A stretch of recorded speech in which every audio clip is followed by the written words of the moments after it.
मंडळी नमस्कार. साप्ताहिक जनमंगलच्या या ई व्यासपीठावर मी भैरवी देशपांडे आपल्या सर्वांचे सहर्ष स्वागत करते. लिहूया सोबतीनं हे ब्रीदवाक्य घेऊन आपला हा लेखन प्रवास हळूहळू पुढे पुढे सरकतोय. पण मंडळी, जर का चांगलं उत्तम असं लिखाण करायचं असेल, असं लेखन करायचं असेल तर काय बरं करायला हवं? त्यासाठी आपलं अनुभव विश्व आपण जितकं समृद्ध करू शकतो तितक्याच आपल्या लेखनाच्या शैलीत सुधार होत जातो. याच प्रयत्नातून आज आपण आपल्यासोबत आमंत्रित केलंय या व्यासपीठावर माननीय डॉक्टर छाया महाजन यांना. अनेक पुस्तकांच्या लेखिका आणि एका बहुआयामी व्यक्तिमत्वाचं असं हे प्रसन्न रूप आपल्या समोर आज इथे उपस्थित आहे. त्यांच्याशी आपण आज बातचीत करणार आहोत. मंडळी, या व्यासपीठावर माझ्या सोबत आहेत माननीय श्रेयाजी सरनाईक, मुख्य संघटक साप्ताहिक जनमंगल, माननीय गौरीजी लहुरीकर, याही साप्ताहिक जनमंगलचा एक महत्वाचा भाग आहेतच, माननीय डॉक्टर सुमेधाजी हर्षे या कार्यकारी संपादक म्हणून काम बघतात नादलहरी या आपल्या ध्वनी मासिकाचं. तेव्हा मंडळी, या टीम सोबत आपण आजचा हा सुंदर कार्यक्रम आयोजित केलेला आहे. आजच्या कार्यक्रमाच्या सूत्रसंचालक गौरीजी यांच्याकडे मी पुढची सूत्र सोपवली आहे. गौरीजी, आपण आमंत्रित आहात. धन्यवाद भैरवीजी. सर्वांचं मनपूर्वक स्वागत करते. श्रावण सरींनी सगळा आसमंतच बहरलेला आहे. आपण बघतो, आपण सगळेच जण अनुभवतो आहोत की ती सृष्टी किती छान बहारदार शालू नेसून तयार झाली आहे. आणि असंच एक बहारदार व्यक्तिमत्व आज आपल्या भेटीला इथे येत आहे. आणि मला सांगायला नक्की आवडेल, डॉक्टर छाया महाजन, आणि ज्यांची मी विद्यार्थिनी आहे, ज्यांना माझ्या ग्रॅज्युएशन लाईफ मध्ये मी अनुभवलेलं आहे, अशा व्यक्तीचा आज गप्पांच्या स्वरूपात त्यांची मुलाखत घेण्याचा योग जनमंगल तर्फे इथे आलेला आहे. आणि मला त्याचा खूप आनंद होतोय आणि तेवढं भाग्यही मी माझं समजते. तर मी माननीय शिरीषजींना अशी विनंती करते की छाया मॅमचा परिचय करून द्यावा, तसंच प्रास्ताविकही करावं. माननीय शिरीषजी.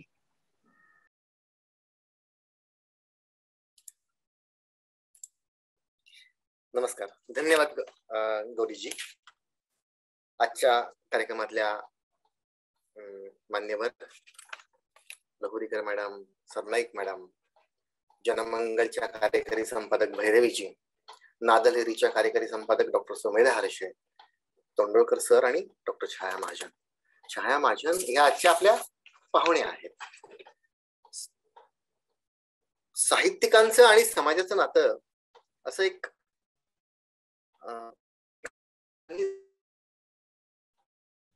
साहित्य हे देशाशी, समाजाशी, मानवी मनाशी एकरूप झालेली बाब आहे. आपलं अस्तित्व म्हणजे आपलं साहित्य. इतकी मोठी व्याप्ती या साहित्याची आहे. साहित्याशिवाय आपलं शिक्षण, आपलं अस्तित्व, सामाजिकरण शक्य नाहीये. आणि म्हणून साहित्य हा राष्ट्र उभारणीचा, देश उभारणीचा, समाजाच्या उत्क्रांतीचा एक पाया आहे. आपण काम करू लागतोय, बोलू लागलो, वाचू लागलो, काही सांगू लागलो, यामधला आपण लिहू लागलो, हा टप्पा सगळ्यात महत्वाचा. 13व्या शतकामध्ये ज्ञानदेव, चोखामेळा, मुक्ताई यांनी निर्माण केलेली साहित्यिक निर्मिती आपल्याला आजवर पुरली. दासबोधासारखा ग्रंथ निर्माण झाला. गीता हेही आजपर्यंत आपल्याला पुरली. पण गीता, ज्ञानेश्वरी, भागवत, गाथा, दासबोधामुळं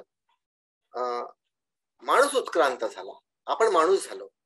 आपण याच साहित्यामुळं जरी प्रगती केलेली असली तरी देखील आणखी दुसरी गोष्ट अशी आहे त्यातली की आपल्या मेंदूची सक्षमता ही या अशा साहित्यामुळं सहस्रपटीनं वाढली. मग त्याच्यामध्ये हॅरी पॉटरचं सुद्धा योगदान आहे, त्याच्यामध्ये इसापनीतीचं योगदान आहे. आपण या साहित्यामुळे उत्क्रांत झालो आणि आपल्या मेंदूची सक्षमता वाढली, आपली आकलन क्षमता वाढली. याबरोबरच देशाची प्रगती होण्यासाठी उत्तम नागरिक व्हायला पाहिजे. अवांतर वाचन करून आपण स्वतःला घडवत असतो.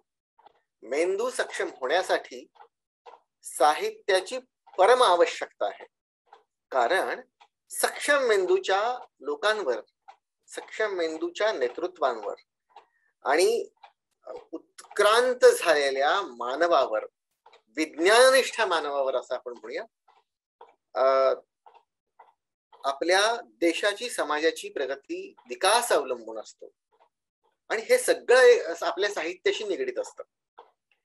कारण म्हणजे आपण मगाशी म्हणलं की एक प्रकारे साहित्याशी, या लेखनाशी आपल्या मानवाचंच अस्तित्व अवलंबून आहे आणि आपल्या श्वासांचा आणि साहित्याचा अतूट असा संबंध आहे.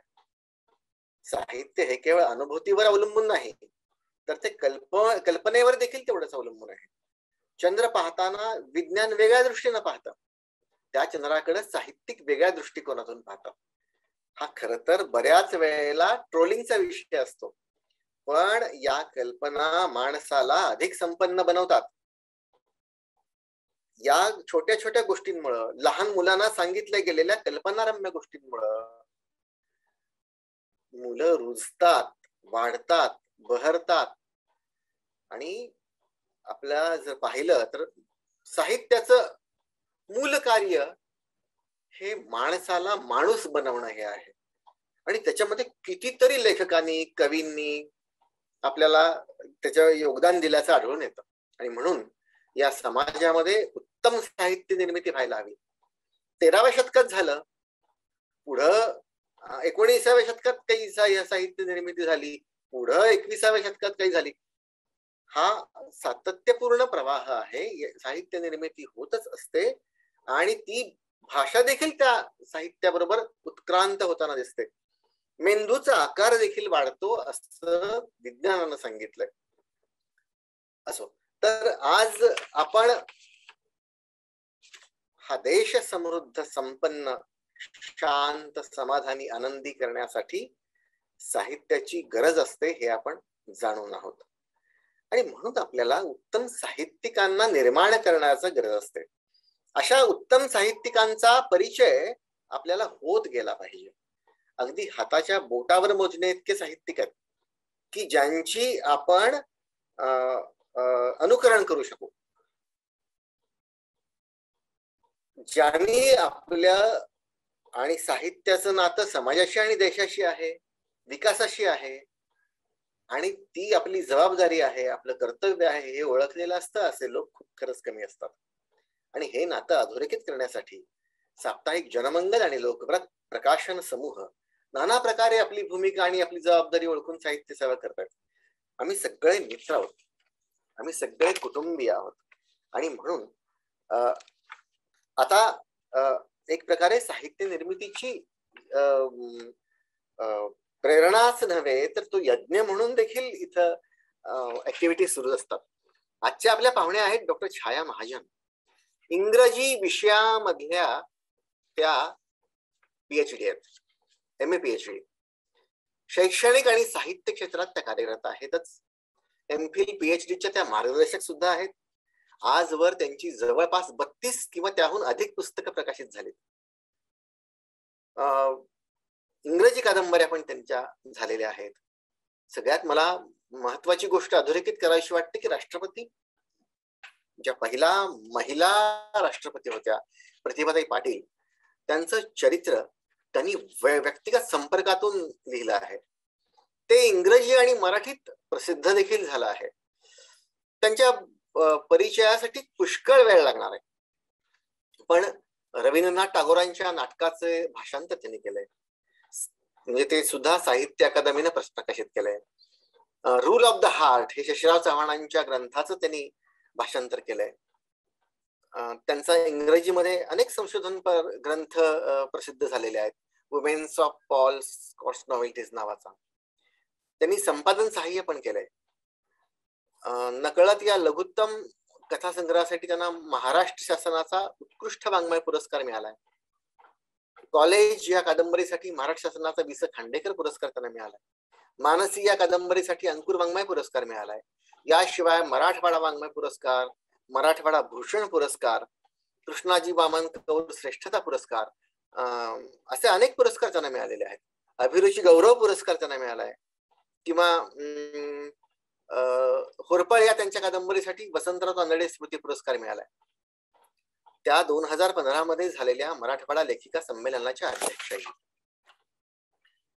त्यांचं वैशिष्ट्य असं आहे की त्यांच्या लेखनामध्येच केवळ त्यांचे वेगळे पण नाही, त्यांच्या बोलण्यामध्ये, त्यांच्या स्पष्टपणामुळे, त्यांच्या त्या प्राचार्यही होत्या त्यामुळं महिला महाविद्यालयाच्या औरंगाबादच्या, त्यामुळं त्यांच्यामध्ये एक प्रकारचा एक परिणामकारक अशी एक काय म्हणू आपण त्याला की एक सक्षमता, विषय मांडण्याची पद्धत, विषयाचं आकलन आणि त्यावरचं केलेलं त्यांचं भाष्य हे नेहमीच अगदीच नेहमीप्रमाणे वेगळं असतं. आणि म्हणून आज आपण त्यांना इथं आमंत्रित केलंय. आपण त्यांना ऐकूया. खूप मोकळेपणाने त्यांनी बोलावं, स्पष्टपणाने त्यांनी आपली मतं व्यक्त करावी असं मी सांगेन. आणि गौरीजींकडे मी पुन्हा विनंती करतो की त्यांनी या कार्यक्रमाची सूत्र हातात घ्यावी. धन्यवाद.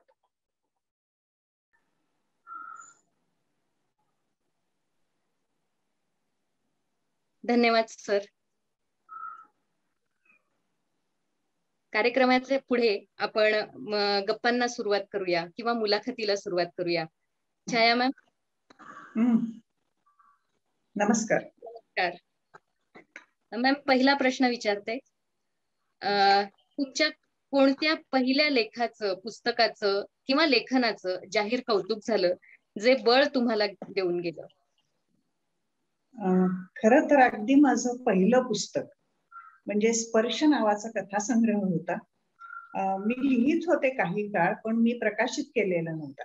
त्या पहिल्या प्रकाशनाला डॉक्टर आनंद यादव आले होते आणि त्यावेळेला औरंगाबादचे प्रसिद्ध समीक्षक भगवंतराव जोशी होते, त्याच्यानंतर नागनाथ कोतापल्ले होते, ह.मु. शिंदे होते आणि त्याचा जो कार्यक्रम झाला आमचा, त्या कार्यक्रमामध्ये आणि मुख्य म्हणजे त्याची जी प्रस्तावना दिली ती दिली होती ह.मु. मराठेंनी. तर ह.मु. मराठेंनीच पहिल्या पुस्तकात इतकी प्रगल्भता असंच टायटल दिलं होतं आणि मला असं वाटतं की ती खूप मोठं प्रोत्साहन होतं, एनकरेजमेंट होती. आणि नंतरही जे व्यासपीठावर सगळेजण बोलले तर त्याही वेळेला मला हे जाणवलं की आपण जे लिहितो आहोत त्या लिहिण्यामध्ये काहीतरी दिशा आहे किंवा आपण योग्य पद्धतीने चालले. आणि खरं तर कसं आहे की सन्मान दोन पद्धतीने होतो किंवा ऍप्रिसिएशन दोन पद्धतीने होतं. एक पब्लिकली होतं आणि एक तुमचं व्यक्तिगत होतं. तर मला असं वाटतं की हा व्यक्तिगत जो भाग झाला हा माझा फार मला बहुमान वाटला, कारण मी त्यावेळेला मराठवाड्यात नव्यानं लग्न होऊन आलेली होते आणि मराठवाड्याकडून आपण अप्रिशिएट व्हावं ही गोष्ट मला फार महत्वाची वाटली. नंतर असं झालं की अनंतराव भालेराव जे मराठवाड्याचे संपादक होते आणि प्रसिद्ध स्वातंत्र्य सैनिक, त्यांच्याकडे आम्ही एकदा बसलेलो असताना डॉक्टर भगवंतराव जोशी तिथे आले, देशमुख तिथे आले आणि त्यांनी मला पाहिल्यानंतर ते नमस्कार केला त्यांनी स्वतः आणि मला अगदी भरून आलं. म्हणजे मी त्यावेळेला खरं म्हणजे नुकतीच रायटर म्हणून लागली होती, सुरुवात केली होती. तर अनंतरावनी विचारलं त्यांना की अरे तुला माहिती आहे का ही कोण आहे? तर भगवंतराव म्हणाले हो, ही लेखिका आहे आणि ही खूप छान लिहिते. अनंतराव त्यावेळेला विनोदानं असं म्हणाले, तिच्या चेहऱ्याकडे पाहून सांगू नकोस. तर भगवंतराव म्हणाले की नाही, खरोखर ती खूप चांगली लिहिते. मला असं वाटतं की हा व्यक्तिगत भाग जो झाला त्या पुस्तकापुरता, पण तो मला खूप काही सांगून गेला की मी ज्या दिशेने निघालेली आहे ती दिशा योग्य आहे. नंतर असं झालं की माझ्या कॉलेज कादंबरीला शासनाचा वि.स. खांडेकर पुरस्कार मिळाला. हा पुरस्कार मिळाल्यानंतर खरं म्हणजे ह्या पुस्तकाच्या प्रकाशनानंतरच मला खूप फोन आले आणि फोन पूर्ण महाराष्ट्रातून आले. अनेक वाचक येऊन भेटले मला ते. आणि गंमत अशी की या पुस्तकाचं कॉलेजेसमध्ये वाचन झालं सामूहिक, त्याचा सुद्धा रिपोर्ट त्यांनी मला फोन करून केले होते. आणि मग असं झालं की कॉलेज ह्या पुस्तकाचा जो रिस्पॉन्स होता, अर्थात ललित म्हणून जे मासिक येतं त्याच्यामध्ये ह्या कॉलेज मासिक हे माझी कादंबरी ही 5 महिने, पहिल्या 5 जवळजवळ 5 महिने चालली. आणि त्यावेळेला टीव्हीवर अतुल कुलकर्णी म्हणून होते, ते पुस्तकांचा परामर्श घ्यायचे. त्या परामर्शामध्ये माझ्या कॉलेज या कादंबरीबद्दल जवळजवळ 10 ते 15 मिनिटं ते बोलले. मला असं वाटतं की आपल्याला जो मिळायला सुरुवात होते सन्मान, तो इथं कुठेतरी आहे. आणि मग नंतरचा सन्मान खरा मला अब्दुल कलामांच्या हस्ते मिळाला, ज्या वेळेला मी प्रतिभाताईंचं पुस्तक इंग्लिशमध्ये लिहिलेलं होतं आणि त्याचा प्रकाशन समारंभ दिल्लीला झाला होता. तर अब्दुल कलामांना मला खूप जवळून पाहता आलं आणि मला असं वाटतं की सगळ्या भारताचं आदरस्थान असलेले उत्कृष्ट ते सायंटिस्ट असलेल्या माणसाकडून आणि अत्युच्च खरोखर ह्युमन बिईंग म्हणून सुद्धा जो होता त्यांच्याकडून घेताना मला असं वाटलं की आपला सन्मान जो आहे तो खरोखर या पद्धतीने झालेला आहे. आणि एकदा पुढे अशी गंमत झाली, म्हणजे गंमत म्हणूनच आहे काय हा भाग. रत्नाकर मतकरी पुण्यात आले होते आणि मला त्यांची पुस्तकं अगदी मी वाचायला सुरुवात केली तेव्हापासून खूप आवडायची. तर मी मुद्दाम त्या कार्यक्रमाला गेले आणि कार्यक्रमाच्या नंतर त्यांच्या ते पुस्तकांवर सह्या करत होते. तर आम्ही विकत घेतलेली पुस्तकं घेऊन तिथं गेलो आणि रत्नाकरजी म्हणाले की त्यांनी सही केली. तर मी फक्त त्यांना असं म्हणाले की मी सुद्धा मराठीत लिहिते. म्हणजे हे मी इतके भीतभीत वरले होते त्यांना, कारण तो खरोखर खूप मोठ्या स्टेचरचा लेखक आहे. तर म्हणजे होतात. तर त्यांनी माझ्याकडे पाहिलं वर आणि ते म्हणाले की मी ओळखतो तुम्हाला. तर माझ्या आश्चर्याला पारावार राहिला नाही की बाप रे, रत्नाकर मतकरी मला ओळखतात. ही गोष्ट मला खरंच वाटत नव्हती शक्य. आणि नंतर ते माझे मित्र आहेत आनंद अवधानी म्हणून समकालीनचे, त्यांच्याजवळ असं म्हणाले का हो, म्हणाले त्या औरंगाबादच्या लेखिका आल्या होत्या आणि मी त्यांचं लोकसत्तेत वाचलेलं आहे. ते सातत्याने संवादमध्ये जेव्हा लिहित होत्या किंवा चतुरंगामध्ये लिहित होत्या त्यावेळेला. तर मी त्यांना जेव्हा म्हणालो की मी तुम्हाला ओळखतो तर ते आश्चर्यचकित का झाले. पण मला असं वाटतं की अजूनही मला लोक ओळखतात या गोष्टीवर माझा विश्वासच बसत नाही. वा, खूपच छान छाया मॅम. कारण तुम्ही सन्मानाची जी व्याख्या सांगितली की सन्मान म्हणजे काय तुमच्यासाठी, ते अतिशय योग्य पद्धतीने सांगितलं.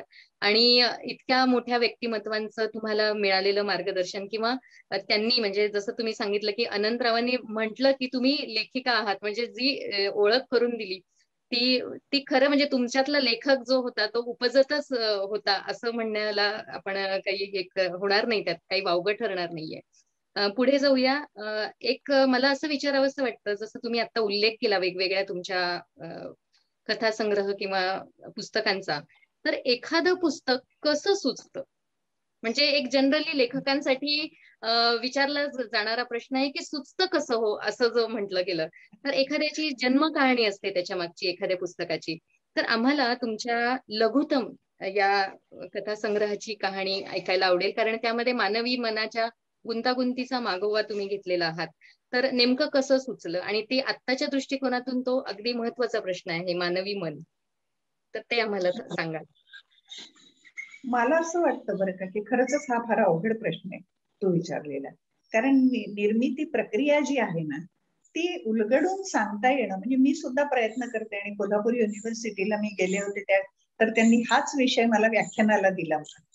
पण निर्मिती प्रक्रिया खरोखर उलगडून सांगणं अवघड याच्यामुळे की सुचतं कसं हा प्रश्न जो आहे याला तर मला परमेश्वरालाच विचारावं लागेल की मला सुचवतो कसा तू. पण त्याच्या पलीकडे जाऊन सुद्धा लघुतम कथेच्या बाबतीत एक वैशिष्ट्य सांगून पुढे जाते मी. महाराष्ट्रामध्ये लेखिकांमध्ये लघुतम कथा लिहिणारी मी पहिली लेखिका आहे आणि माझ्या या कथासंग्रहाला शासनाचा उत्कृष्ट वाङ्मय पुरस्कार पण मिळालेला आहे. ते आधी जे तुम्हाला प्रोत्साहनचं विचारलं त्याच्यातला हा भाग आहे थोडासा. ह्या ज्या कथा आहेत ना, मला म्हणजे हे मला सांगताना खरं लेखक जो असतो ना तो खूप डोळस असतो आणि तसं असायलाही हवं आणि त्याचं निरीक्षणही असतं. अर्थात आपण डायरी घेऊन घरी येऊन निरीक्षण लिहितो का, तर नाही, आपण काहीच करत नसतो. आपण काय करत असतो, पाहत असतो फक्त. आणि हे पाहत असतानाच आपल्या मनात येणारे विचार, पाहत असलेलं दृश्य, आपल्या पाठीमागची असलेली हिस्ट्री किंवा आपल्याला आपण केलेलं असलेलं वाचन, आपले अनुभव, आपल्या कुटुंबाचे अनुभव, आपल्या जातीचे अनुभव, आपल्या धर्माचे अनुभव, असं खूप ते एक मोठं कॉम्बिनेशन असतं. लघुतम कथेच्या बाबतीमध्ये मी मागेही एकदा कुणाला तरी सांगितलं होतं की ही कथा जशी आपण म्हणतो ना की धबधबा पडतो, वरून येतो, तशी ही कथा माझ्याकडे वरून आली. कुठून आली मला आजही सोर्स माहिती नाही, पण खरोखर फार नैसर्गिकरित्या आली. महत्वाचा भाग मला त्यावेळेला असा वाटला, कारण मला एका प्रकाशकानं नंतर असं म्हटलं होतं की अहो तुमच्या कथा संग्रह छापा असं जेव्हा मी म्हणायला गेले होते त्यावेळेला, की अहो त्या कथा इतक्या छोट्या आहेत तुमच्या आणि फारच लहान होईल पुस्तक, आणि ती प्रत्येक कथा हिची एक मोठी कथा होऊ शकते. तर मी त्यांना असं म्हणाले होते त्यावेळेला की ही छोटीच कथा आहे आणि ही छोटीच कथा राहू द्या, आणि ह्या छोट्या कथेमध्ये एक लक्षात घेण्यासारखी बाब आहे की ही कथा फार सघन असते, त्याच्यातले शब्द खूप अर्थवाही असतात, आणि तसा अर्थ तुम्हाला समजून घ्यायला, ते वाचायला सुद्धा तुम्ही झटकन, आता आपण व्हॉट्सअप वाचतो त्या पद्धतीने नाही होते, तर तुम्हाला थोडस लक्ष देऊन ते वाचावं लागतं. कारण तुमच्यासाठी एखादा प्रश्न किंवा एखादी सामाजिक मानसिकता किंवा व्यक्तिगत मानसिकता ही प्रोजेक्ट केलेली असते, ती मुद्दाम केली जाते का असंही होत नाही. कारण निर्मितीच्या बाबतीत असं आहे की मी जर ठरवलं की मला या कथेचा हा शेवट करायचा, तुम्हाला सांगायला मला फार गंमत वाटेल की तशा कधीच शेवट होत नाही. आपण जे ठरवतो त्याच्या पट दुसरीच कुठेतरी ते निघून जातं, त्याचा मार्ग बदलतो. हा मार्ग कसा बदलतो, पुन्हा मी जे म्हणाले की आधीचे खूप गोष्टी असतात ज्या आपल्या मनात असतात आणि त्याच्यातून ते होतात. तुम्ही काही देऊ इच्छिता का त्या कथांमधून? मला जरूर सांगा असं वाटेल. देऊ इच्छितो. आम्ही पैठणला होतो त्यावेळेला एका मुलीने आत्महत्या केली होती आणि खूप चर्चा होती, तिच्या कॅरेक्टर बद्दल खूप बोललं गेलं होतं, आणि मी त्याची साक्षीदार होते. मी लोकांच्या झुंडी पाहत होते जाताना, ते आपापसात काय बोलत आहेत, मुलगी कशी वाया गेलेली होती, कशी प्रेग्नंट होती, कसं बरंच काय काय बोललं गेलं. तर त्याच्यासाठी आता कोण जबाबदार आहे वगैरे वगैरे. तर ती मुलगी आत्महत्या करताना फक्त एकच ओळ लिहिते चिठ्ठीमध्ये की माझ्या मृत्यूसाठी कोणालाही जबाबदार धरू नये. आणि तिचं जेव्हा पोस्टमॉर्टम होतं त्यावेळेला व्हर्जिन युटरस म्हणजे काय म्हणू अस्पर्श गर्भाशय त्या डॉक्टरांना जेव्हा दिसतं, तर मला असं वाटतं अशा घटना असतात जे सामाजिक मानसिकता, व्यक्तिगत दुःख एकाच वेळेला करतात. आणि दॅट्स इट. अगदी योग्य शब्दात वर्णन केलं छाया मॅम. खरं पाहिलं तर ही अंतस्फूर्तीच असते असंही म्हणायला हरकत नाही, कारण आपण जे म्हणालात ईश्वर दत्त जे काही आहे ती देणगी किंवा ते उतरतात शब्द कागदावर, तर ही अंतस्फूर्तीच पुढे इतिहास घडवते असंही म्हटलं तरी हरकत नाही. आणि जी नजर दौलत लेखकाकडे असते त्याच्या थ्रू म्हणजे त्यातून वाचक म्हणजे आम्ही वाचक त्यातून जग पाहतो किंवा जग न्याहाळतो असंही म्हणता येईल. तर असंच एक आपण जे सांगितलं लघुतम कथा असू देत किंवा आपल्या स्त्रीविषयीचं जे काही लिखाण आहे, पण त्यामधून आता जो सुरुवातीला आपण उल्लेख केला की महाराष्ट्राला अभिमान वाटावा अशी महिला राष्ट्रपती आदरणीय प्रतिभाताई पाटील यांच्यासोबत तुम्ही प्रत्यक्ष राहून गप्पा मारत मारत त्यांचं चरित्र ऐकलं आणि पुढे ते लिहिलं. तसंच माननीय अब्दुल कलामांच्या बाबतीतही आपण आता जे सांगितलं, तर ह्या दोन्ही चरित्रांविषयीचा अनुभव आणि हे जे काही लिखाण आहे त्याबद्दलचं थोडक्यात आम्हाला सांगा. प्रतिभाताईंबरोबर तुम्ही आता सांगितलं तसं मी प्रत्यक्ष भेटून आणि त्यांच्या बरोबर राहून त्यांचं चरित्र लिहिलं. कलामांच्या बाबतीमध्ये मी तेवढी भाग्यवान नव्हते. मी त्यांना भेटले होते 2 वेळेला माझ्याच कार्यक्रमात, आणि त्यावेळेला अर्थातच त्यांची एक गोष्ट मला जबरदस्त जाणवली होती जी मी सांगेनच पुढे.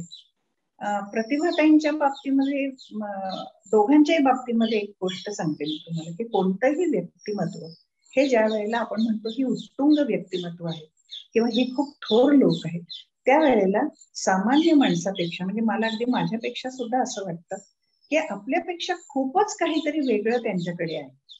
म्हणजे कलामांच्या बाबतीमध्ये जे मी पाहिलं आणि मी वाचलं, म्हणजे त्यांच्यासाठी तर मी खूप पुस्तकं पण रेफर केली होती, तर त्यावेळेला माझ्या हे लक्षात आलं की कलामांना म्हणजे मला असं वाटलं होतं सुरुवातीला की कलाम इतके भाग्यवान होते की त्यांना चांगली चांगली माणसं मिळाली आणि त्याच्यामुळे त्यांचं हे कर्तृत्व बहरत गेलं किंवा ते तयार झाले तसे. पण तसं नाहीये. कलामांना सुद्धा खूप खराब माणसं, खूप टीका करणारी माणसं भेटली होती, पण त्यांना वगळून कलाम जे बोलत गेले, जसं जसं वागत गेले, ते या सगळ्या प्रवृत्ती ज्या होत्या वाईट प्रवृत्तींना सगळ्यांना वगळून ते चांगलं म्हणून जे घेत होते, ते एक त्याचा प्रसंग असा आहे की एक फ्रान्सचा सायंटिस्ट आला होता तिथे त्यांच्याकडे, आणि ते त्याच्याबरोबर 8च तास होते फक्त. म्हणजे 6 तास विमान प्रवासात होते त्यांच्याबरोबर, 2 तास बरोबर होते. तर परिचयाचा आणि हा भाग जर 1 तासाचा सोडला तर 7च तास त्यांच्या बरोबर होते. या 7 तासामध्ये कलाम त्यांच्याकडनं काय काय शिकले याचं त्यांनी वर्णन सांगितलेलं आहे. ते पाहताना आपल्याला असं वाटतं हो आपण वर्षानुवर्ष चांगल्या माणसांबरोबर राहतो आणि तरी सुद्धा आपण काहीही त्याच्यापासून घेत नाही. चरित्राची हीच गंमत आहे खरी. हे चरित्र म्हटलं ना की आपल्याला दुसऱ्याच्या आयुष्यात डोकावण्याची खूप मोठी संधी असते. पण त्या म्हणजे मला फार आवडतात चरित्र वाचायला, पण त्यांच्या सुद्धा काही अप्स अँड डाऊन्स जे असतात, चढ उतार त्यांच्या आयुष्यातली जे आहे, त्यांना भेटणारी माणसं आहेत, ते पाहताना आपल्याला जाणवतं की इतकं सोपं नाहीये त्या पद्धतीने. आणि कलाम सुद्धा वडिलांच्या आज्ञेत होते, त्यांनी कधीच वडिलांना म्हणजे डावललं नाही. तेच प्रतिभाताईंच्या बाबतीत आहे. एकदाही प्रतिभाताईंनी त्यांच्या वडिलांना काय म्हणतो आपण ज्याची अवज्ञा केली असं केलं नाही.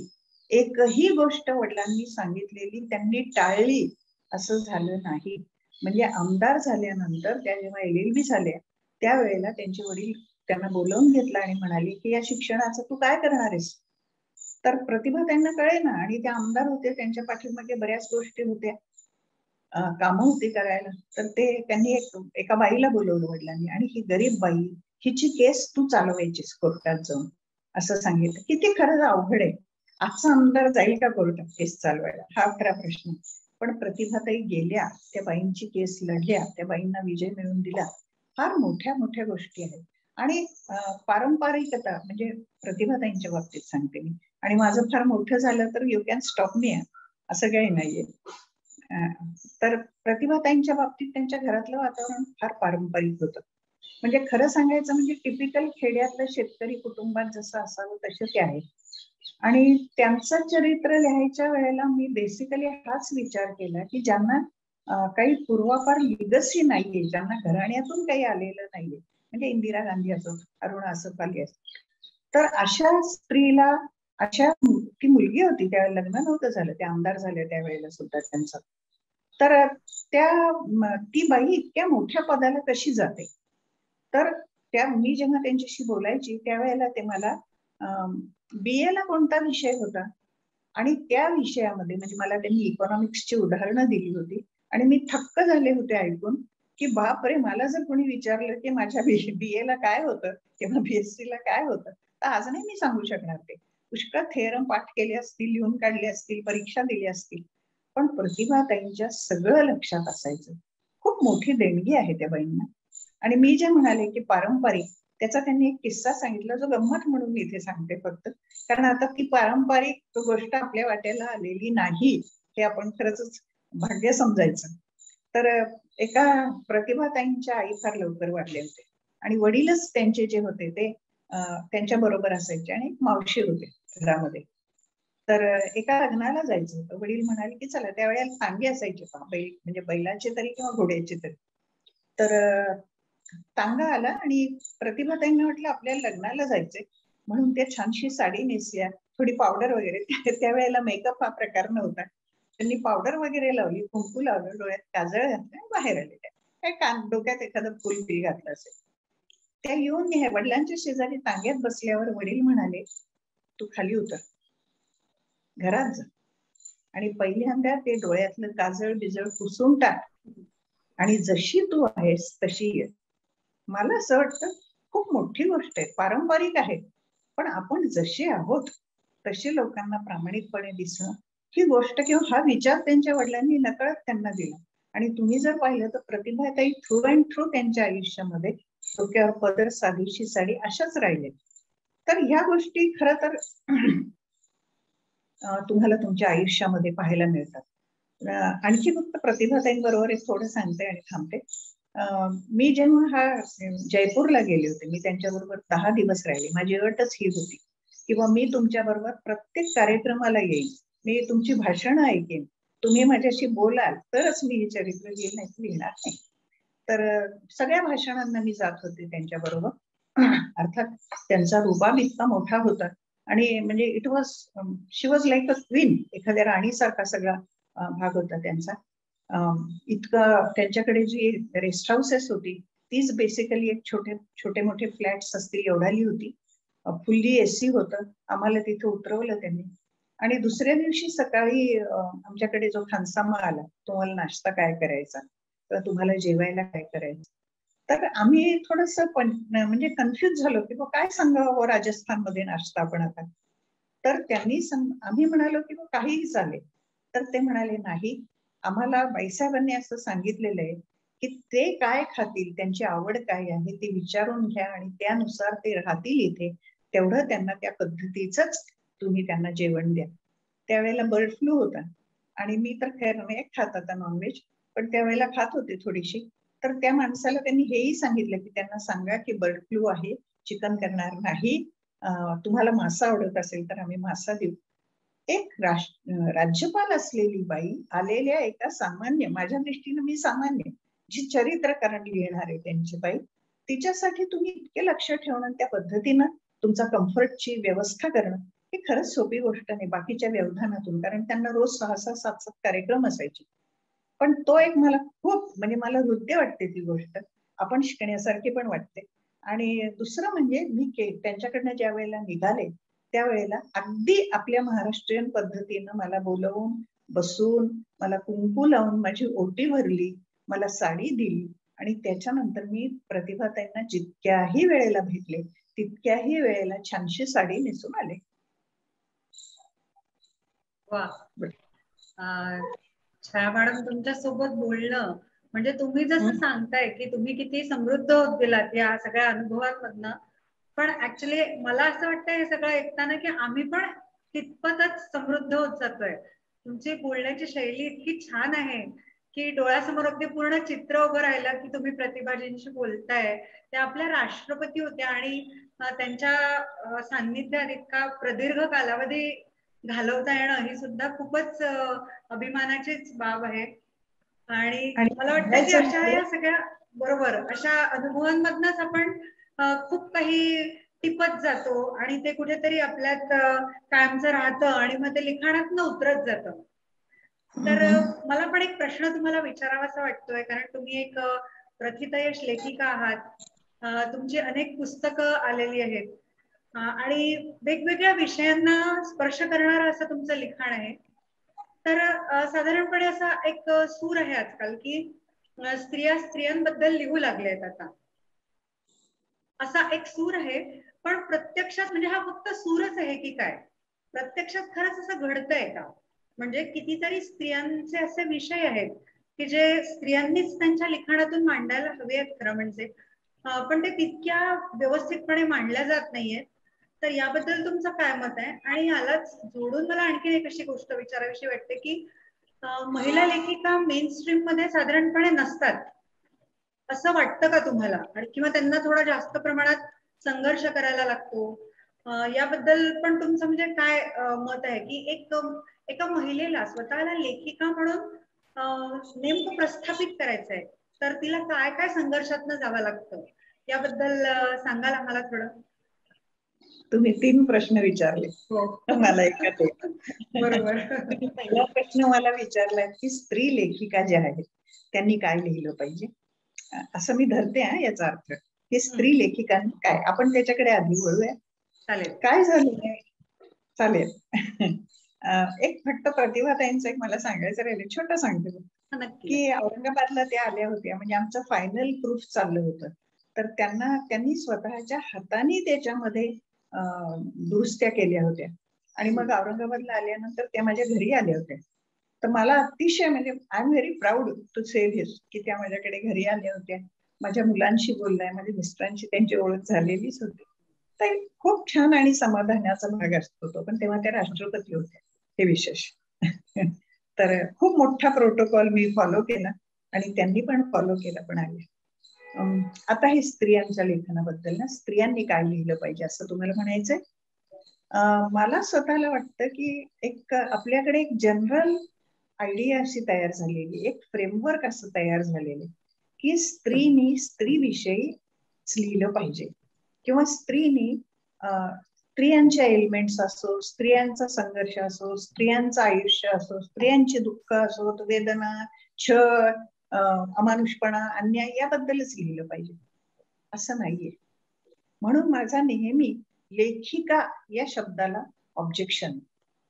काही पदं अशी असतात की त्याला स्त्रीलिंग जोडण्याचं तुम्हाला काहीही कारण नाही. मी प्राचार्य होते तर अनेक वेळेला प्राचार्या छाया महाजन असं यायचं. तर त्यावेळेला सुद्धा आमच्यात नेहमी चर्चा व्हायची की ह्याला प्राचार्य जर ठेवलं तर काय होईल. तसं लेखिकेला लेखकच का नाही राहू देत तुम्ही. तिने का स्त्री झालं पाहिजे तिथे सुद्धा. हे जेंडर कशासाठी आहे याची गरज नाही. मी माणूस आहे आणि लेखन म्हणजे काय आहे शेवटी याचा विचार जर आपण केला तर मी जे लिहिते तर मी अगदी दरिद्री घराबद्दल, कुटुंबाबद्दल, तळागाळातल्या कुटुंबाबद्दल, त्यांच्या वेदनेबद्दल, त्यांच्या कष्टाबद्दल लिहिते. त्यावेळेला मी नसतात केलेले ते कष्ट. मी एखाद्या पुरुषाबद्दल लिहिते जो काय म्हणू ज्याला की अर्वाच्य आहे आणि तो शिव्या देतो, तेव्हा मी नसते देत शिव्या. मग कोण करतं हे सगळं. तर त्या पात्रांसाठी तुम्हाला परकाया प्रवेश करावा लागतो. तुम्ही त्या पात्रात जाता ज्या वेळेला त्यावेळेला ते लिहिता. असं असताना मग स्त्री आणि पुरुष असं जेंडर करण्याची काय गरज आहे. म्हणजे मी आता पुष्कळ आहे वयाने, वय नाही सांगत, पण मला तरुण मुलाबद्दल लिहायचंय, मला ऍडोलसंट फेज बद्दल लिहायचं. मी लिहिते. मी प्रेमिकांबद्दल लिहिते जे मी फारच मागे सोडून दिलेलं आहे. मी लिहिते.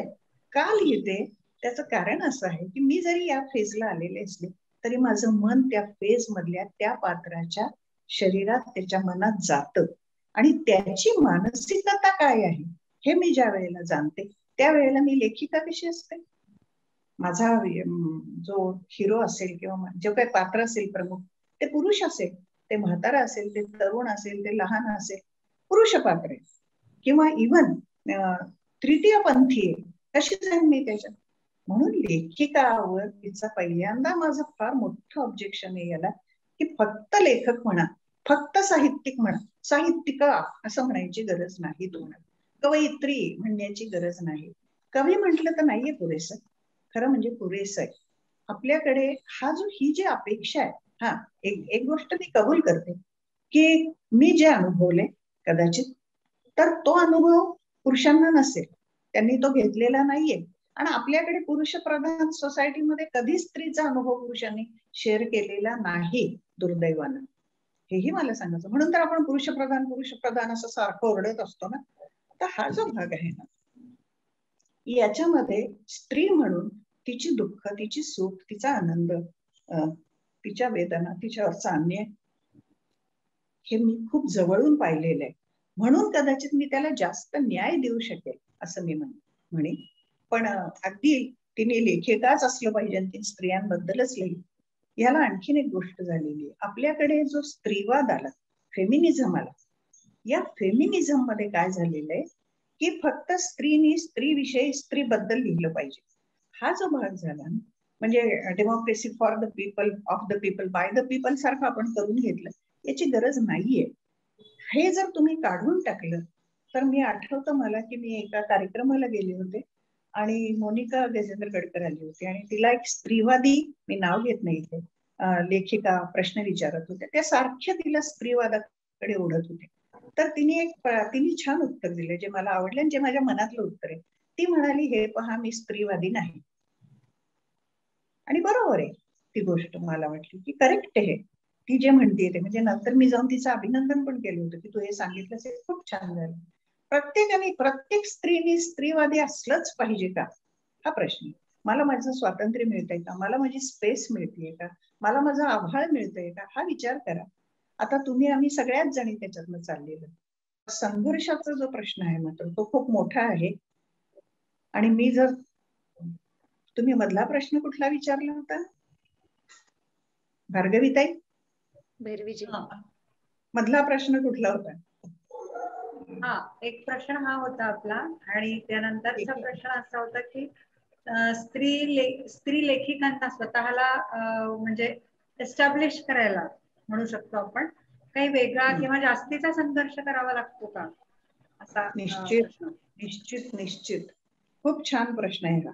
म्हणजे हा प्रश्न खरंच माझ्या पण मनातला आहे असं म्हणेन मी, की तुम्हाला लेखिका म्हणून एक लक्षात घ्या की आपल्याला सगळं सोपं नाही जात. तुम्ही आज सगळ्या जण इथं आलेले आहात, मला फार खात्री आहे की प्रत्येक जण घरातल्या जबाबदाऱ्या पूर्ण करून किंवा किती आपली सकाळच्या वेळेला ओढाताण होत असते याची मला पूर्ण कल्पना आहे. हे करून आपण इथं आलो का? कारण आपल्याला अर्ज आहे ते करण्याची. लेखिकेलाही तसंच असतं, तिला ती अर्ज असते. पण गंमत अशी की ती 2-2, 3-3 ठिकाणी झगडत असते, संघर्ष करत असते. त्याला घर आहे, कुटुंब आहे, त्याच्यानंतर तिची कामाची जागा आहे. आपल्यापैकी बऱ्याच जणी नोकऱ्या करतात किंवा स्वतःचे व्यवसाय आहेत. आणि तिसरं आहे की तिला एक मोठ्या संघर्ष जो तिला आधी माहिती नसतो लिहिताना, ते आहे साहित्यिक राजकारण, साहित्यिक गट आणि तट. हा जो प्रकार आहे, या प्रकारासाठी मी अनेक वेळेला हे म्हणालेली आहे की इथे तुम्हाला फार मोठा खरा उद्योग येतो, मी असं म्हणते. कारण मी ज्या वेळेला इतक्या ठिकाणी विभागली जाते त्यावेळेला माझा हे जे विभागणं आहे याच्यातून मी किती उरते शिल्लक आणि मी किती साहित्याला देते, हा सुद्धा विचार करायला पाहिजे. खरा तसा विचार जर केला ना तर संघर्ष कोणाला नाही पडलेला. मी आता इंग्रजीची प्राध्यापिका होते किंवा इंग्रजी हा माझा विषय आहे, तर दोस्तोव्स्की तुम्ही पाहिलं तर तो अत्यंत आर्थिक संघर्षातनं गेलेला आहे. चेकॉव सारखा माणूस आहे, तो मानसिक संघर्षातनं गेलाय. पण आपल्याकडे काय होतं, किंवा शेक्सपियर स्वतः, म्हणजे घोड्याच्या तबेल्यात घोडे सांभाळण्यापासून ते स्टेज पर्यंत आणि स्वतःला 400-700 वर्ष सिद्ध करणारा लेखक झाला तो. हे काही संघर्षातनं गेले नाही. मग मी असं धरत नाही की पुन्हा तेच येतं की मी जेंडर धरतच नाही, मी माणूस आहे. तर ते चांगल्या चांगल्यांना जर हा संघर्ष करावा लागला तर मलाही हा संघर्ष करणं भाग आहे. आणि हा संघर्ष करताना मात्र मला नेहमी आणखीन एक गोष्ट माझ्या डोळ्यासमोर दिसते, म्हणजे की प्रत्येक स्त्री आणि स्पेशली जिला थोडीशी महत्वाकांक्षा आहे किंवा काही करण्याची इच्छा आहे किंवा ध्येय आहे, ती अष्टभुजा असली पाहिजे. तिला 8 बाहू पाहिजेत, म्हणजे एका हाताने ती लिहिल, एका हाताने स्वयंपाक करेल, एका हाताने मुलं सांभाळेल, एका हाताने सासू सासऱ्यांचं करेल, एका हाताने समाजाशी तोंड देईल, लग्न कार्य करेल, किती गोष्टी ती करत असते. पण ह्याचं भान तुम्हाला दिसेल की साहित्यिकांमध्ये नसतं. उलट तिने लिहिलेलं आहे का, मग ते काय विशेष नाही, बाई आहे काय लिहिते, बाई विषय लिहिते. हा जो दृष्टिकोन आहे हा आजही आहे दुर्दैवाने. आणि हा दृष्टिकोन मला फार त्रासाचा वाटतो. कारण ही जी असहिष्णुता आहे ना, ही आपल्या वाट्याला येते, मराठी लेखिकांच्या वाट्याला पण येते. हा एक आहे मी आणखीन सांगितलं की अशा लेखिका की ज्यांना घरातूनच वारसा मिळालेला आहे, अशा आपल्याकडे पुष्कळ आहेत. म्हणजे नावं घ्यायला काहीच हरकत नाही. समजा अरुणा ढेरे आहेत किंवा मंदा खांडगे आहेत किंवा मोनिका गजेंद्र गडकर आहे, मी म्हणाले पुष्कळ जणी आहेत अशा. तर ह्यांना घराण्यातूनच तो वारसा मिळालेला आहे, त्या खऱ्या भाग्यवंत अशा. किंवा काहींच्या बाबतीमध्ये असं आहे की त्यांना स्वतःला पद आहेत किंवा त्यांच्या यजमानांना किंवा घरातल्या दुसऱ्या कोणाला तरी साहित्यिक व्यवस्थापनात पद आहेत मोठी मोठी, त्या पण फार भाग्यवान आहेत. कारण त्यांना मग थोडासा आयता रस्ता मिळतो, जसा की सामान्य लेखिकाला मिळत नाही. आणि हा जो संघर्ष आहे तुम्हाला, म्हणजे मी सांगते, मला आणखीन पण एक गोष्ट आहे की साहित्यिक वातावरण तर मिळत नाही, पण काही वेळेला स्त्रीचं लिखाण वाचणं आणि त्याच्यावर समीक्षा करणं हे सुद्धा कमीपणाचं मानतात. आणि ही गोष्ट अतिशय पेनफुल आहे, अत्यंत दुःखद आहे. कारण लेखकाला तुम्ही त्याचा शेअरच देत नाही. त्याच्या लिखाणाची जे मोजमाप करा ना, मी नेहमी असं म्हणते आणि मी भाषणांमधनं सुद्धा म्हणते की मी लेखिका आहे, मला अनुभव विश्वच नाही, किंवा माझं जे आहे ते फारच तोकडे, माझं अंगणच माझं अनुभव विश्व आहे, असं आहे माझं, कबूल आहे मला. पण मग समजा तुम्ही खूप समृद्ध आहात अनुभवाने, तुम्ही 100% आहात आणि मी 40% आहे, त्या 40%ची मोजपट्टी घेऊन तरी मला मोजा.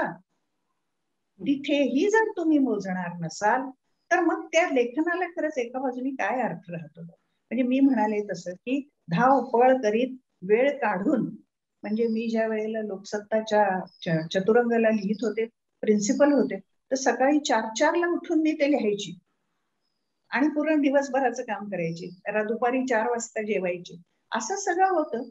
आणि कित्येक वेळेला म्हणजे आता हे गौरी समोर मी सांगू नये ही गोष्ट, कारण ती माझी विद्यार्थिनी आहे. कॉलेजमध्ये एकाच साच्याचे एकाच पद्धतीचे कार्यक्रम चालायचे, तीच भाषणं, तेच वक्ते काय बोलणार याचं आम्हाला माहिती असायचं किंवा वक्ता आधीचा तरी ऐकलेला असायचं. असं जेव्हा होतं त्यावेळेला मी सगळ्यात मागच्या खुर्चीवर बसून माझे आकाशवाणीसाठी जे मागितलेलं असायचं, कारण ते फार सोपं होतं लिहायला माझ्या दृष्टीने, तर किंवा लहान मुलांचं लिहायचंय काही किंवा काही माझं द्यायचं राहिलंय हे मी मागच्या शेवटच्या खुर्चीवर बसून लिहायचे.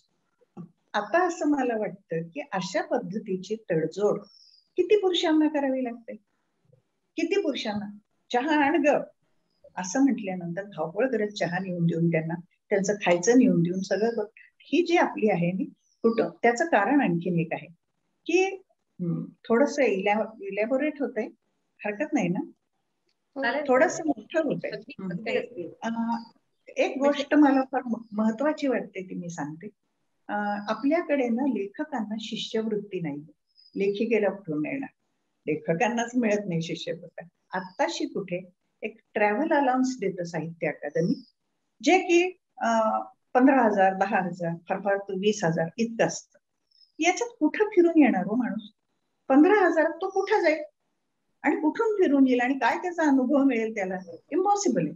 पण ती निदान आता सुरू केली त्यांनी. याच्या उलट तुम्ही जर पाश्चात्य देशांमध्ये पाहिलं ना तर तुमच्या लक्षात येईल की पाश्चात्य देशामध्ये आता हा जो पावलो कोल्हो म्हणून जो आहे अल्केमिस्ट वाला, तर ह्याला 3 वर्ष स्पेन मध्ये जाऊन राहण्याची त्यांनी शिष्यवृत्ती दिली. त्याचा सगळा खर्च हा त्यांच्या सरकारने करतं. आपल्याकडे सरकार असं अहो आपल्याला संमेलनात बोलवलं तर ट्रॅव्हल अलाउन्स आम्ही तुम्हाला सेकंड क्लासचा देऊ असं येतं, छापील.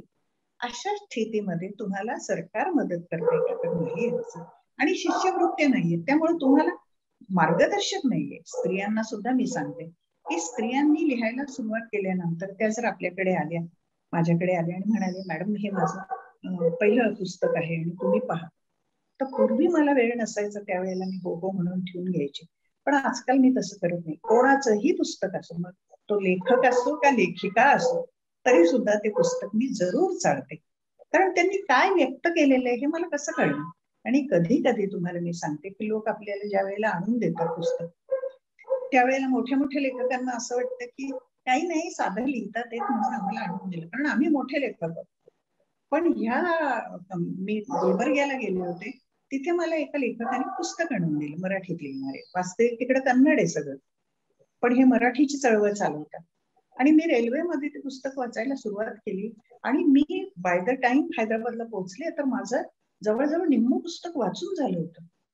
आणि मी त्वरित उतरल्यानंतर त्वरित त्यांना फोन केला की तुम्ही उत्कृष्ट लिहिलेलं आहे आणि खूप सुंदर.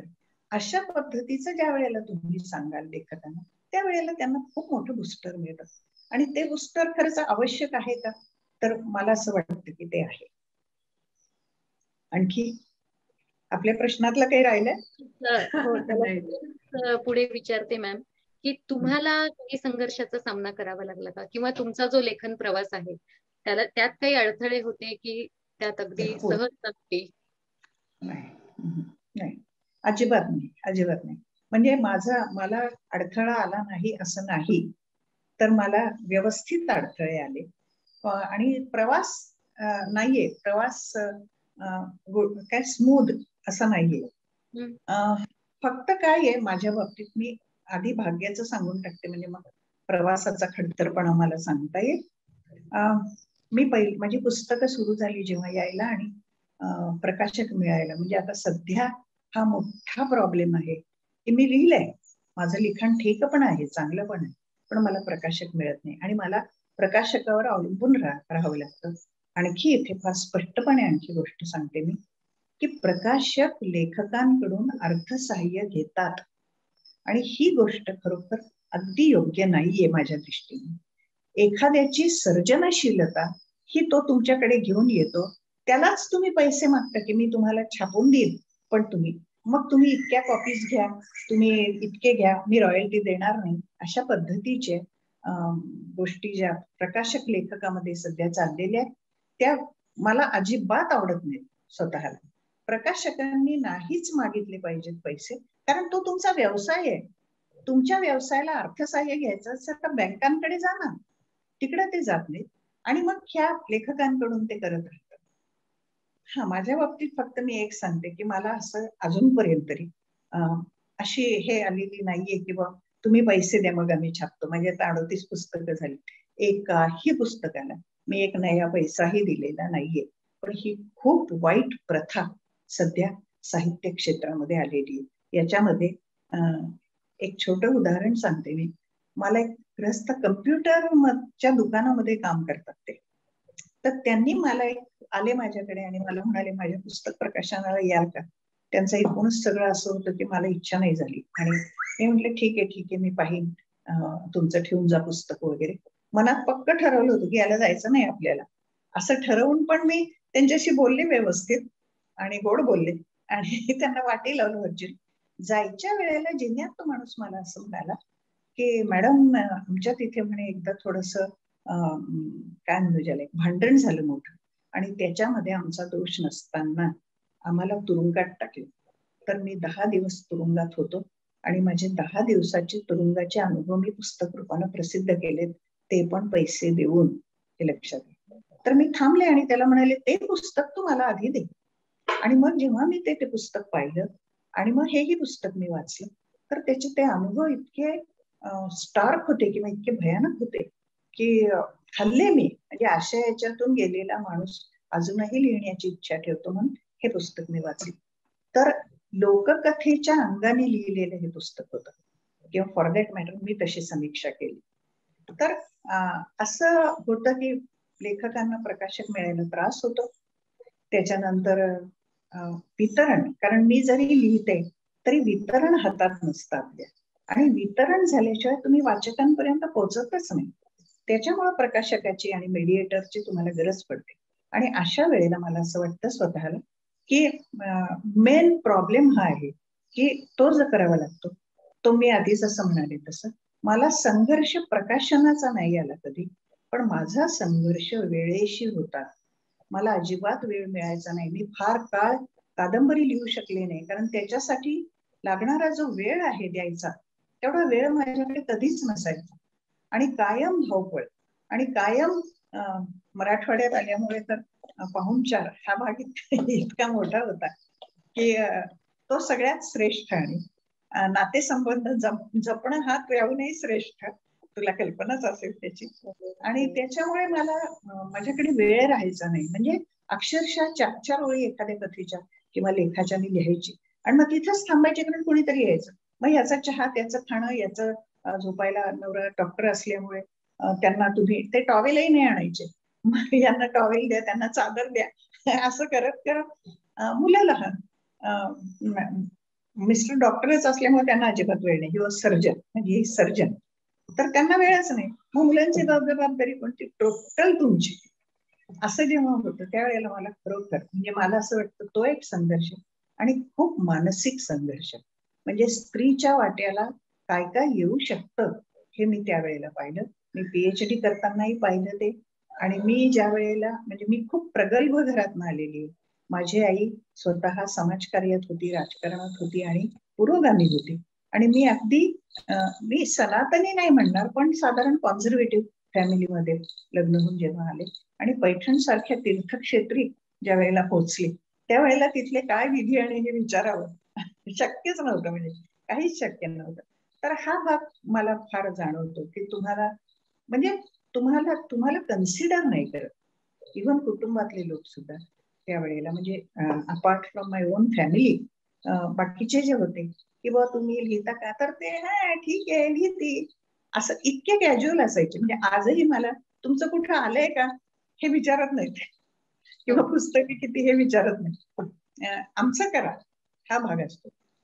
खूप वेळ कमी आणि आर्थिक दृष्ट्या आम्ही बरीच कर्ज बिर्ज घेतलेली असल्यामुळे नोकरी मला मॅन्डेटरी होती. तर नोकरीवरचे सुद्धा ताणतणाव काय असतात हे खरोखर, आणि स्त्रिया सुद्धा काय उत्कृष्ट राजकारण करू शकतात हे मी इथेच पाहिलं आणि मी ते भोगले सुद्धा. अशा पद्धतीचे हा जो संघर्ष आहे हा मानसिक आहे, हा शारीरिक आहे. तुम्ही स्वतःकडे लक्ष देऊ शकत नाही, स्वतःला वेळ देऊ शकत नाही, स्वतःला वेळ काढू शकत नाही. स्वतः म्हणजे मी आता योगा वगैरे नाही म्हणत आहे. किंवा जिम वगैरे हा भाग नाही म्हणत आहे मी म्हणतेय की मला जे करायचंय त्याच्यासाठीचा वेळ मिळत नव्हता. आणि खूप जबाबदाऱ्या ऍट अ टाइम तुमच्यावर जर असतील तर तुम्ही जरी अष्टावधानी, मी जसं अष्टभुजा म्हणाले आता तसं अष्टावधानी तुम्ही असलात तरी सुद्धा ते कधी कधी कोलमडतं सगळं, किंवा तुम्हीच कोलमडता कधीतरी, आणि हे सगळं काय झालं म्हणून कोपऱ्यात बसून मुळू कधीतरी रडता. ही गोष्ट सुद्धा खरी आहे. खरंय छाया मॅम, ज्या पद्धतीने तुम्ही आता व्यक्त होत आहात त्यामध्ये तुमच्या संघर्षाचा जो सहज स्वीकार तुम्ही केला आणि ज्या पद्धतीने तुमची वाटचाल पुढे चालू ठेवलीत आणि आज त्याचं जे रूप आम्हाला दिसतंय त्यातून आम्हाला स्वतःला एक स्त्री म्हणून पण शिकण्यासारखं खूप आहे. जसं की आता आपण उल्लेख केलात की लेखकाला कुठलीही जात लिंग काहीही नसतं, तो लेखक असतो. तो अतिशय महत्वाचा मुद्दा आपण सांगितलात.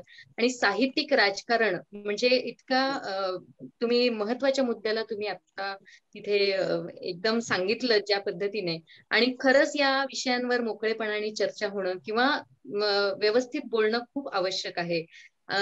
तसंच मला असं विचार आला की साहित्यिकाची समाजाकडून अपेक्षा काय असते किंवा सरकारकडून काय असते?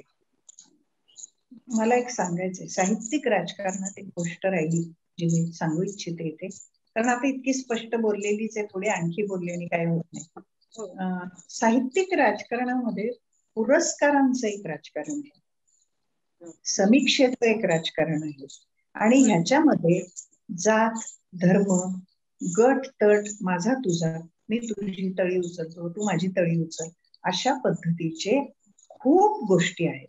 आणि ज्या खरोखर लेखक नव्यानं सुरू केलेल्या माणसाला अजिबात कळू शकत नाही, अजिबात नाही. किंवा हा समोरचा माणूस जो आहे हा कुठल्या विचारधारेचा आहे, किंवा हा कोणाबरोबर काम करतो, किंवा ह्याचा मित्रपरिवार कोणता आहे, असं लेखिका विचार करू शकत नाही. आणखीन एक गोष्ट आहे, लेखिकाचा तोटा म्हणते मी त्याला, मी माझ्या सगळ्या स्नेहांना असं म्हणते नेहमी की खरं म्हणजे मी थोडी पुरुषासारखीच असायला पाहिजे होते. जसं पुरुष म्हणतो पटकन, मला एखादा परीक्षक आहे आणि त्याची माझी थोडीशी ओळख आहे किंवा मला करून घ्यायची, मी त्याच्या पाठीवर पुरुष असते तर थाप मारली असती, चल बे चाय लेंगे, असं काहीतरी म्हणाले असते. चला हो जरा बाहेर झुरका मारून येऊ, त्यातलं आपण काहीच करू शकत नाही. आपण स्त्री आहोत त्यामुळे आपल्याला मर्यादा आपल्या ठेवल्या पाहिजे, नाहीतर सगळे चारित्र्यावर घसरायला बसलेलेच आहेत तुमच्यासाठी. अशा वेळेला स्त्रियांना हा जो प्रॉब्लेम येतो हा महत्वाचा प्रश्न. प्लीज रिपीट करते, प्रश्न रिपीट कर. हो, मला हे विचारायचं होतं की साहित्यिकाची समाजाकडून काय अपेक्षा असते किंवा सरकारकडून काय असते, आणि याबाबत मराठवाड्यातला अनुभव. मला आता असं वाटलं बरं का की थोडंसं पाणी प्यायला पाहिजे, मी फार फास्ट बोलतेय का? नाही, अगदी व्यवस्थित चाललंय. ओके. मराठवाड्याच्या आता जी काही तुम्ही एक मराठवाड्याची मानसिकता किंवा मराठवाड्याच्या ज्या संस्कृतीला धरून ज्या गोष्टी चालतात त्याविषयी आपण बोललात, तर या बाबतीत आपला मराठवाड्यातला अनुभव. ती लिहिते आहे आणि आम्हाला चहा दे. आणखीन एक गोष्ट बरं का, समाजाकडून खरंच काय लेखकाला पाहिजे असं जर म्हणाल तर अप्रिसिएशन पाहिजे. सिंपल एकच वाक्य, आपल्याला अप्रिसिएशन पाहिजे. मी जे लिहिते ते चांगलं आहे हे सांगायला तुम्ही कोणीतरी पाहिजे, तर प्रोत्साहन मिळेल तर तो लिहिता राहील. मी तर त्याच्याही पुढे एक पाऊल जाऊन सांगते की तुम्ही समीक्षा स्त्रीची तर स्त्री म्हणून करायला मागे पुढे पाहता, अगदी करत नाही असं नाही. काही भाग्यवान लेखिका आहेत त्यांना समीक्षकही उत्तम मिळालेले, त्यांच्याबद्दल मी बोलत नाहीये. मी सामान्य सगळे जे सध्या लिहिते झालेत, साक्षरतेमुळे खूप स्त्रिया लिहित आहेत, खूप व्यक्त होत आहेत. अशा वेळेला त्यांना समीक्षक नाही, थोडी समीक्षा करा. मी नेहमी काय म्हणते, तुम्हाला आवडलं नाही ना तर तुम्ही म्हणा ना वाईट आहे, रद्दी आहे, फेकून द्यायला पाहिजे, डस्टबिन मध्ये टाकायला पाहिजे, पण तुम्ही त्यातलं काहीच करत नाही. तुम्ही त्याला चांगलंही म्हणत नाहीत, त्याला तुम्ही वाईटही म्हणत नाहीत. त्या लेखकाने काय करायचं, कुठेतरी त्याला तर हे पाहिजे ना. आता साधीशी गंमत सांगते मी बरं, ती समीक्षा म्हणजे एक आणखी लक्षात घ्या, किंवा ते अप्रिसिएशन. आता आपल्याकडे हे आभासी सगळं सुरू झालेला प्रकार जो आहे, जो आपण झूमवर आता बोलतो आहोत, याच्यामध्ये मी काहीतरी टाकते फेसबुकला 4 ओळी, आणि मग धडधड धडधड धडधड लाईक्स यायला सुरुवात होते. मला ते लाईक्स नव्हे, तुम्हाला समाजाकडून तसे लाईक्स नकोत. तुम्हाला समाजाने तुम्ही काय केलेलं आहे, चांगलं केलेलं आहे, वाईट केलेलं आहे, मध्यम प्रतीचं आहे, पुन्हा प्रयत्न करा, हे पाहिजे. तुमच्या लिखाणामध्ये हे आलं नाही. कारण काय आहे, समाजाची अपेक्षा काय आहे किंवा समाजाचं डेफिनेशन काय आहे. तुम्हाला समाजासाठी काही संस्कार हवे, समाजासाठी काही मूल्याधिष्ठता हवी आहे, काही मूल्य हवी आहेत. आणि नैतिक मूल्यांचा समजा आता तर फारच जबरदस्त ऱ्हास आहे. आणि नैतिक मूल्यांबद्दल आता मला असं वाटतं की लोक विचार पण करत नाहीये. पण सामाजिक मूल्य, तुम्हाला मानवी मूल्य, याचे काहीतरी संस्कार आपल्याला असायला पाहिजे. आणि ती मूल्य लिखाणातून नाही येणार तर कुठून येणार. ती लिखाणातूनच येणार. आपल्या पिढीला जे मिळतंय ते ह्या लेखकांकडून मिळतंय. त्यांचा ठेवा आहे, त्यांनी लिहिलेलं जे आहे ते मार्गदर्शक आहे. म्हणजे आपण चरित्र म्हणालो, प्रवास वर्णन आहे, चरित्र आहेत, कथा कादंबऱ्या आहेत, सगळ्या गोष्टी ह्या समाजाला मार्गदर्शन करत असतात. मग तुम्ही त्या मार्गदर्शनाचे तुम्ही हक्कदार आहात. तर मग अप्रिसिएशनचा लेखक कसा नाही हक्कदार. त्याचा हक्क आहे, तुम्ही अप्रिसिएट करायला पाहिजे. आणि दुसरं असं आहे की त्यांच्या म्हणजे वास्तविक एक आणखीन म्हणते मी की समाजाकडे वास्तविक त्यांच्याकडे चाबूक आहे, त्यांच्या हातात चाबूक आहे, त्यांच्या हातात तलवार आहे. त्यांनी जर ठरवलं की बुवा हा रद्दी लिहितोय, झोडपून काढा, तर ते त्या चाबकाचा उपयोग करू शकतात. हा चांगला नाही आहे, याला काढून टाकलं पाहिजे, हे ते करू शकतात. तेव्हा तलवार वापरा, पण काहीतरी तर करा ना तुम्ही. आणि नुसतंच त्यांनी केलं म्हणून माझ्या ग्रुप पुरतं मी केलं, माझ्या 30-35 मैत्रिणी आल्या, मित्र आले आणि म्हणाले वा वा वा खूप छान, कदाचित मला तेवढा पुरतं तेवढं बरंही वाटेल ते. पण साहित्यिक म्हणून माझी जी भूक आहे आतून, मला जे वाटतं की मी जे लिहिलेलं आहे ते खरोखर होतंय का, मला कसं मार्गदर्शन मिळणार. मला काहीतरी मार्गदर्शन तर मिळालं पाहिजे की मी या वाटेने चालले. जसं आध्यात्मिक ह्याच्यामध्ये समाधीकडे तुम्ही जात आहात, त्याच्यावर इतके व्हिडिओज आहेत की तुमचं मार्गदर्शन, तुम्ही काय आहात, तुम्ही कुठल्या दिशेने चाललेला आहात हे तर त्याला कळावं. एखादा माणूस, मी सांगते आता, कविता चांगली करतो, तो नेसेसरीली कथा चांगली लिहिलंच असं नाही. मग तुम्ही आलेल्या प्रत्येक ह्याला ड्रम वाजवणार का, कथेलाही ड्रम वाजवणार, कवितेलाही ड्रम वाजवणार, ह्याला असं नाहीये. तो कोणता फॉर्म हाताळू शकतो. एखादा नाटककार आहे, तो नाटक उत्तम लिहू शकतो, पण कदाचित कविता नाही तितकीच चांगली लिहिणार. तर हा जे आहे हे मार्गदर्शक तत्व वास्तविक समाज देतो तुम्हाला. आणि मी समाज म्हणजे ऍट लार्ज म्हणते, त्याच्यामध्ये मी कुठलाही वर्ग नाही, लहान मुलं आणि तरुण मुलं आणि असं धरत नाही. जो वाचक आहे, जो वाचतो, त्यांनी ते केलं पाहिजे. आणि मग माझ्यासारखा माणूस असं म्हणतो की बा मला जर हे सगळं लिहायचं आहे आणि या लोकांनी मला जर चांगलं म्हटलं तर कदाचित, आता तुम्ही जसं लघुतम कथांचं म्हणालात मला, किंवा लघुतम कथा कशा लिहिल्या, आता लघुतम कथांची पुन्हा वेळ आलेली आहे. आता ते अलक नावाचा प्रकार निघालेला आहे 4 ओळीमध्ये. काय आशय देतो हा पाहायला नको का तुम्हाला. जे लिखाण आहे ते काही आशय देणार आहे का, की मला वाटलं आणि मी लिहिलं, काय बाहेर छान निसर्ग आहे आणि पाऊस पडतो आहे आणि चला भिजूया, ही कविता होऊ शकते का. या पद्धतीनं जर विचार झाला नाही तर मग माणसं अज्ञानातच भिजत राहणार, माझं स्वतःचं मत आहे. सरकारी संस्थांबाबत सुद्धा मला एक गोष्ट सांगायची, स्पष्ट सांगायची, ती अशी की सरकारी संस्था ज्या अप्रिशिएट हे करतात लेखन किंवा पुरस्कार देतात किंवा अनुदान देतात, त्या डोळस असल्या पाहिजेत. त्याच्यावर जे काम करणारे लोक आहेत ते डोळस असले पाहिजेत. त्यांनी पाहिलं पाहिजे की काय आहे, काय चाललेलं आहे, कोणाचं लिखाण. शेवटी कसं आहे की जर तुम्ही गुणवत्ता देणारं लिखाण अप्रिशिएट नाही केलं तर काय होईल, तुम्हाला ना गुणवत्ता येणार तुमच्याकडे, तुमच्या पुढच्या पिढ्यांकडे सुद्धा ना, तुम्हाला तुमचं हे येणार गुणवत्ता येणार. वाङ्मय रुची कशी तयार होईल, वाङ्मय रुची तयार नाही होऊ शकत. तुम्ही जर चांगलं लिखाण दिलं तरच म्हणतात. मग आता अशा आमच्या साहित्यिकांमध्ये असा हे असतो, आम्ही जेव्हा बसतो त्यावेळेला, की एखाद्याला पुरस्कार, म्हणजे माझ्यासारखी सांगते, मला नाहीत बाबा फार पुरस्कार, तेव्हा ते म्हणतात तुम्ही निश्चित चांगलं लिहित असाल म्हणून तुम्हाला पुरस्कार नाही. आता ही व्याख्या बदलतीये पुरस्कारांची सुद्धा.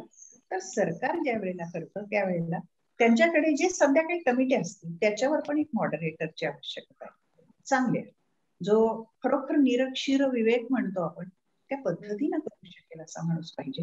हा एक भाग आहे. दुसरा भाग, सरकारने आता हे पुरस्कार द्यायला सुरू केले. 10,000 रुपये पुरस्कार होता, तिथे 1 लाख केला. नाही होत तसं ना, त्या 1 लाखांनी होत.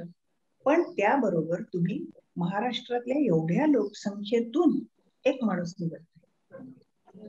वाढवा ना पुस्तकांची संख्या, कमी पैसे द्या तुम्ही त्यांना, पण निदान प्रत्येक विषयाची 5-5 पुस्तकं, 5 तरी पुस्तकांना पुरस्कार द्या ना तुम्ही. म्हणजे त्यातल्या असलेल्या लेखकांना थोडं बहुत तुम्हाला हे मिळेल, काय न्याय मिळेल माझ्या दृष्टीने. तर हे त्यांनी केलं पाहिजे आणि त्याच पद्धतीने केलं पाहिजे. मराठवाड्यापुरते गमतीचा भाग आहे आणि गमतीतच घ्या, फार टीका मी करू इच्छित नाही. इकडे पहिल्यांदा, मग कदाचित लेखिका आहे म्हणून, कदाचित पश्चिम महाराष्ट्रातून आले म्हणून, मला खरंच माहिती नाहीये की असं का घडलं असेल. पण आता समजा तुम्ही वर्तमानपत्रात तुमचं काही आलं किंवा एखादा पुरस्कार असेल छोटा मोठा, किंवा तुमचं भाषण आहे आणि फोटो छापून आलाय वगैरे, असं काही असेल, तर अशा वेळेला मला कधीही फोन येत कोणाचंच नाही. अगदी फारच जवळचे 2-3 जण असतील जे सिन्सिअर आहेत, ज्यांना खरोखर लेखक असं मान्य आहे, अशा लोकांचे. नाही तर नाही. आणि मग काय होतं, समजा मी एका कार्यक्रमाला, तिथं मी आहे व्यासपीठावर किंवा प्रमुख पाहुणे, वटेवर पोझिशन मध्ये, तर तिथे ते येऊन भेटतात तुम्हाला आधी आणि नंतर आणि सांगतात, आम्ही वाचलं होतं तुमचं, अभिनंदन. अरे पण ज्या वेळेला ते आलं होतं त्याला 2 महिने झाले, त्याच्याच वेळेला का नाही म्हणालात, मला थोडं बुस्टर मिळालं असतं. पण हा भाग तुम्हाला पाहायला नाही मिळत. आणि पुस्तक आणखीन एक भाग असा आहे मराठवाड्याचा की दुर्दैवानं इथे प्रकाशकांची संख्या जरी भरपूर असली तरी वितरण व्यवस्थित नाही. त्याच्यामुळे माझी पुस्तकं बरीच झालेली आहेत मराठवाड्यात, पण वितरणाचा जेव्हा प्रश्न येतो, आणि मी पुन्हा तेच म्हणते, मी का लिहिते, मला पोचायचंय वाचकांपर्यंत, मला मागणी काय म्हणते हे त्यांना कळावं अशी अपेक्षा आहे. मग वितरणच चांगलं नसेल तर तुम्ही काय करा. पण ही जी काय म्हणू असहिष्णुता आहे इकडच्या लोकांमध्ये, ती मला फार प्रकर्षाने नेहमी जाणवलेली. आता कदाचित थोडस आपणही इतके पुढे येतो निघून की अरे बाबा म्हणालास तू तर ठीक आहे, नाही म्हणालास तरी ठीक आहे, आपण तर चालतच राहतो, हा भाग असतो. बरोबर. छाया मॅडम, तुमच्या या मुलाखतीतून तुम्ही हळूहळू तुमचा जीवन प्रवास, लेखन प्रवास आमच्या समोर उलगडला जातो आहे. आणि तुम्हाला खरं सांगते की आमच्यासारख्या साहित्यामध्ये नवोदित असलेल्या साहित्यिकांसाठी ही एक पर्वणी आहे. आम्हाला अनुभवातनं शिकता येत आहे आणि ती शिदोरी खूप कामी पडते, आम्हा सगळ्यांसाठी नक्कीच कामी पडेल. तुम्हाला एक विचारायचं वाटतं की प्रत्येक आईला तिचं मूल, हे कितीही मुलं असो आईला, ते प्रत्येक मूल तिच्या जवळच असतं. असं नसतं की हे मूल माझं लाडकं आहे किंवा हे मला आवडत नाही, असं नसतं. तसंच प्रत्येक कलाकाराकरता त्याची प्रत्येक कलाकृती ही तेवढीच जवळची असते हृदयाच्या आणि तेवढीच आनंद देऊन गेलेली असते. पण असा एक क्षण येतो एखाद्या कलाकाराच्या आयुष्यामध्ये की त्याच्या हातून एक सर्वश्रेष्ठ कलाकृती घडते आणि त्याला अतीव समाधान देऊन जाते. तर मला तुम्हाला असं विचारायचं वाटतं की तुमच्या हातून घडलेली एखादी सर्वश्रेष्ठ कलाकृती जी तुम्हाला खूप समाधान देऊन गेलेली आहे, अशी जर असा तुम्हाला जो अनुभव असेल तो आम्हाला ऐकायला खूप खूप आवडेल. मला असं वाटतं अशी कलाकृती अजून माझ्या हातून झालेली नाही. तुम्ही एक गोष्ट बोललात ती खरी आहे की आपल्याला आपलं प्रत्येक लेकरू हे फार आवडतं असतं आणि आवडतं, पण त्याच्याबरोबर एक लक्षात घ्या आणखी एक गोष्ट असते जी आता नव्यानं मी तुम्हाला सांगते कदाचित, की प्रत्येक मुले, म्हणजे मला एक 10-11 मुलं आहेत समजा, पण ह्या प्रत्येक मुलाचा आयुष्याचा प्रवास आणि त्याचं नशीब हे वेगळं वेगळं असतं.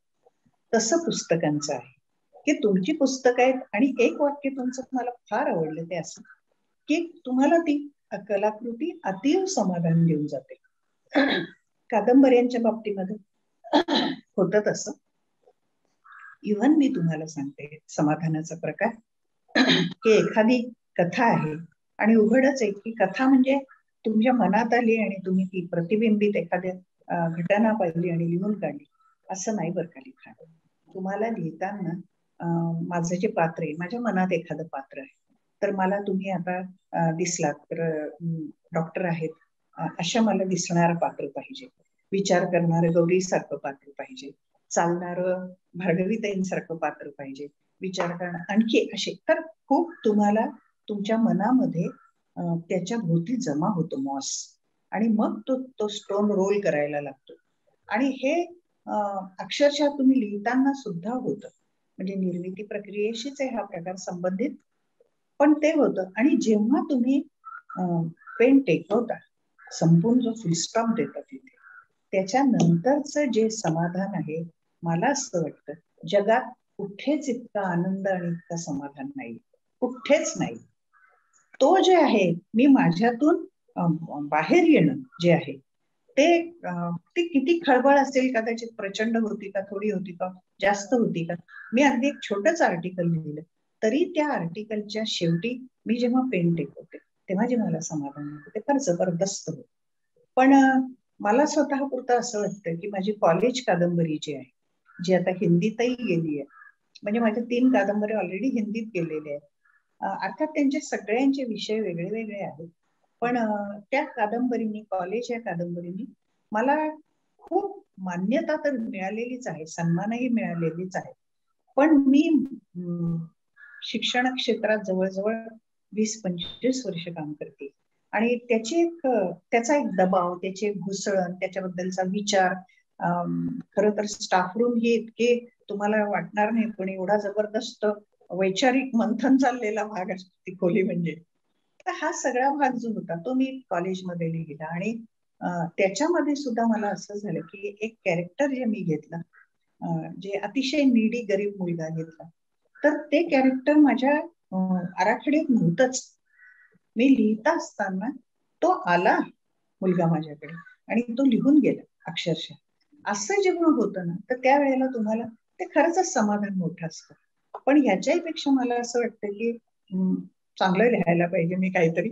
आणि माझी इच्छा अशी आहे खरं तर की मला जर मिथकांवर लिहिता आलं तर, किंवा कम्पॅरेटिव्ह काहीतरी त्या पद्धतीने, तर मला छान वाटेल.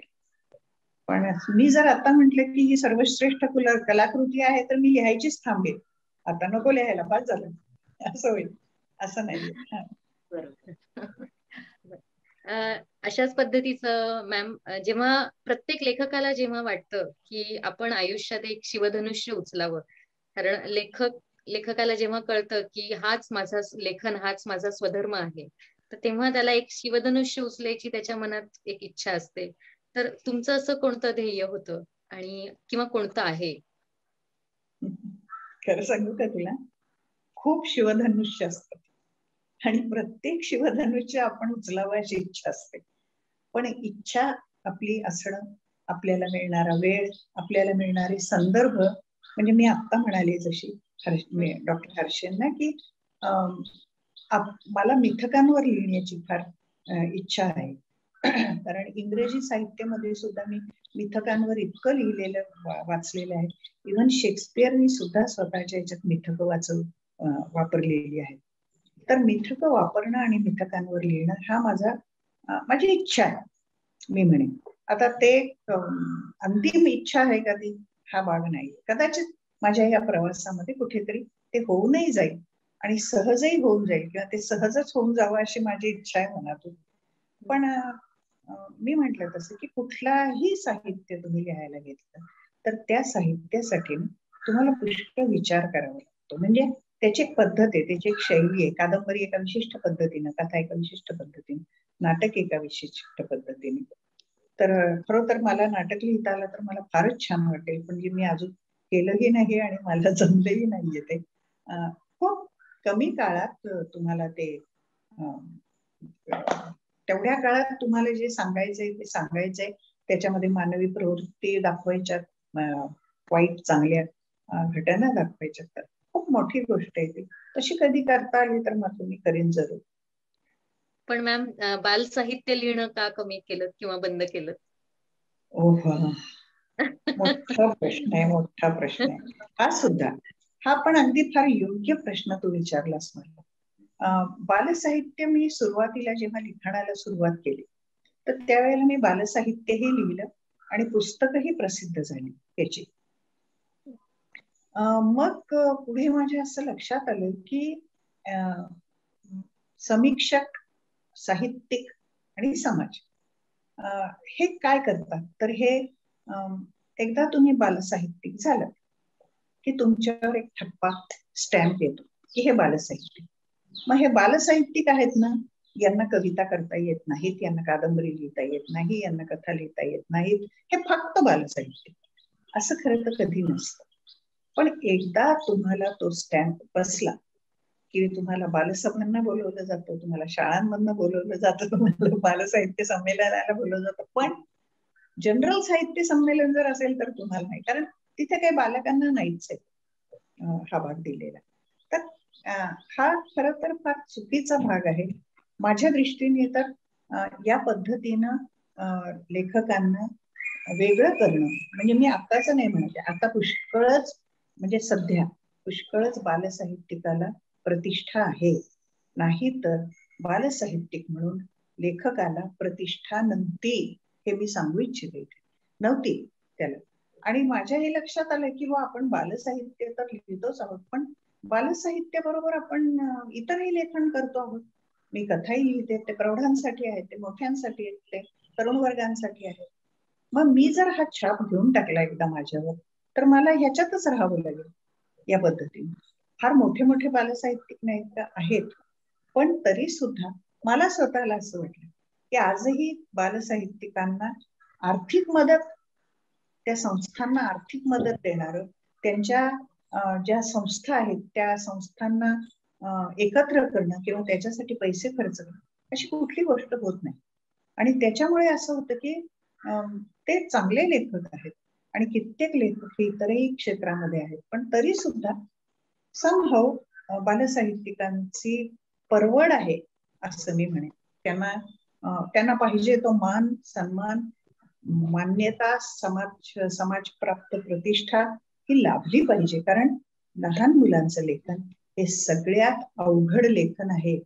आपण सगळ्यांनी हा प्रयोग करू शकतो की आपण लहान मुलांसारखं लिहून पहा. आपण लहान मुलांसारखे, मी पहिल्यांदा जे सांगितलं की तुम्हाला परकाया प्रवेश करावा लागतो, तर आपण करू शकतो का? आपण लहान मुलांसारखं कदाचित आपण बोबडं बोलून जाऊ 4 शब्द, पण तो कसा विचार करतोय मुलगा किंवा ते मूल, हे नाही आपण करू शकत. किंवा त्याला काय पाहिजे, त्याला तुम्ही जर पाहिलं असेल तर चित्रांची पुस्तकं मुलं भराभर उचलतात, पण आपल्याकडे प्रकाशक असे आहेत की लहान मुलांच्या पुस्तकाला भरपूर चित्र किंवा भरपूर पैसा त्याच्यासाठी खर्च करत नाहीत, कागद नीट वापरत नाहीत त्याच्यासाठीचा, ती पुस्तकं उठाव घेत नाहीत आणि मुलांना त्याच्यात इंटरेस्ट वाटत नाही. कारण त्यांना आता हे मोबाईल सारखे निघाले, टीव्ही सारखे निघालेले, तुमचे कार्टून्स निघालेले आहेत, किती युट्यूब चॅनल्स आहेत, ते त्यांना सोपे वाटतात. मग ते कशाला वाचतील? त्यांना शिवाजी पण नको असतो, बाबासाहेब आंबेडकर पण नको असतो आणि कोणीच नको असतो, गांधीजी पण नको. म्हणजे त्यांना चरित्र पण नको, कथा पण नको. आणि फॅन्टसीचा जर विचार केला, म्हणजे पूर्वी जे लिहिलं जायचं ना, तर ती फॅन्टसी असायची. म्हणजे माझ्या स्वतःच्या बाबतीत हो ना, खूप खूप छान असायचं. म्हणजे एक गुलाबकवलीची कथा तर मला असं वाटतं गोष्ट प्रत्येकाने आपण ऐकलेली आहे. आणि ते फुल मिळवून तो राजपूत प्रति राजकन्या वगैरे जो आहे तो सगळा भाग असा हे आहे. मी इंग्लंडला होते 4 वर्ष, तर तिथे मी फेअरी टेल्सची पुस्तकं, म्हणजे मला फारच आवडतात, म्हणून असं नाहीये की मी मोठी होते म्हणून मी वाचायची आणि मला आवडायची. तिथं माझ्या लक्षात आलंय की मराठीमध्ये अशा पद्धतीची पुस्तकं खूप कमी आहेत. कारण माझी आजी जी मला गोष्ट सांगायची, म्हणजे आई जी सांगायची, म्हणजे आजूबाजूचे जे सांगायचे किंवा पुस्तकं जी होती त्याच्यात ठराविक कथा यायची. मग ह्या यायच्याच नाहीत.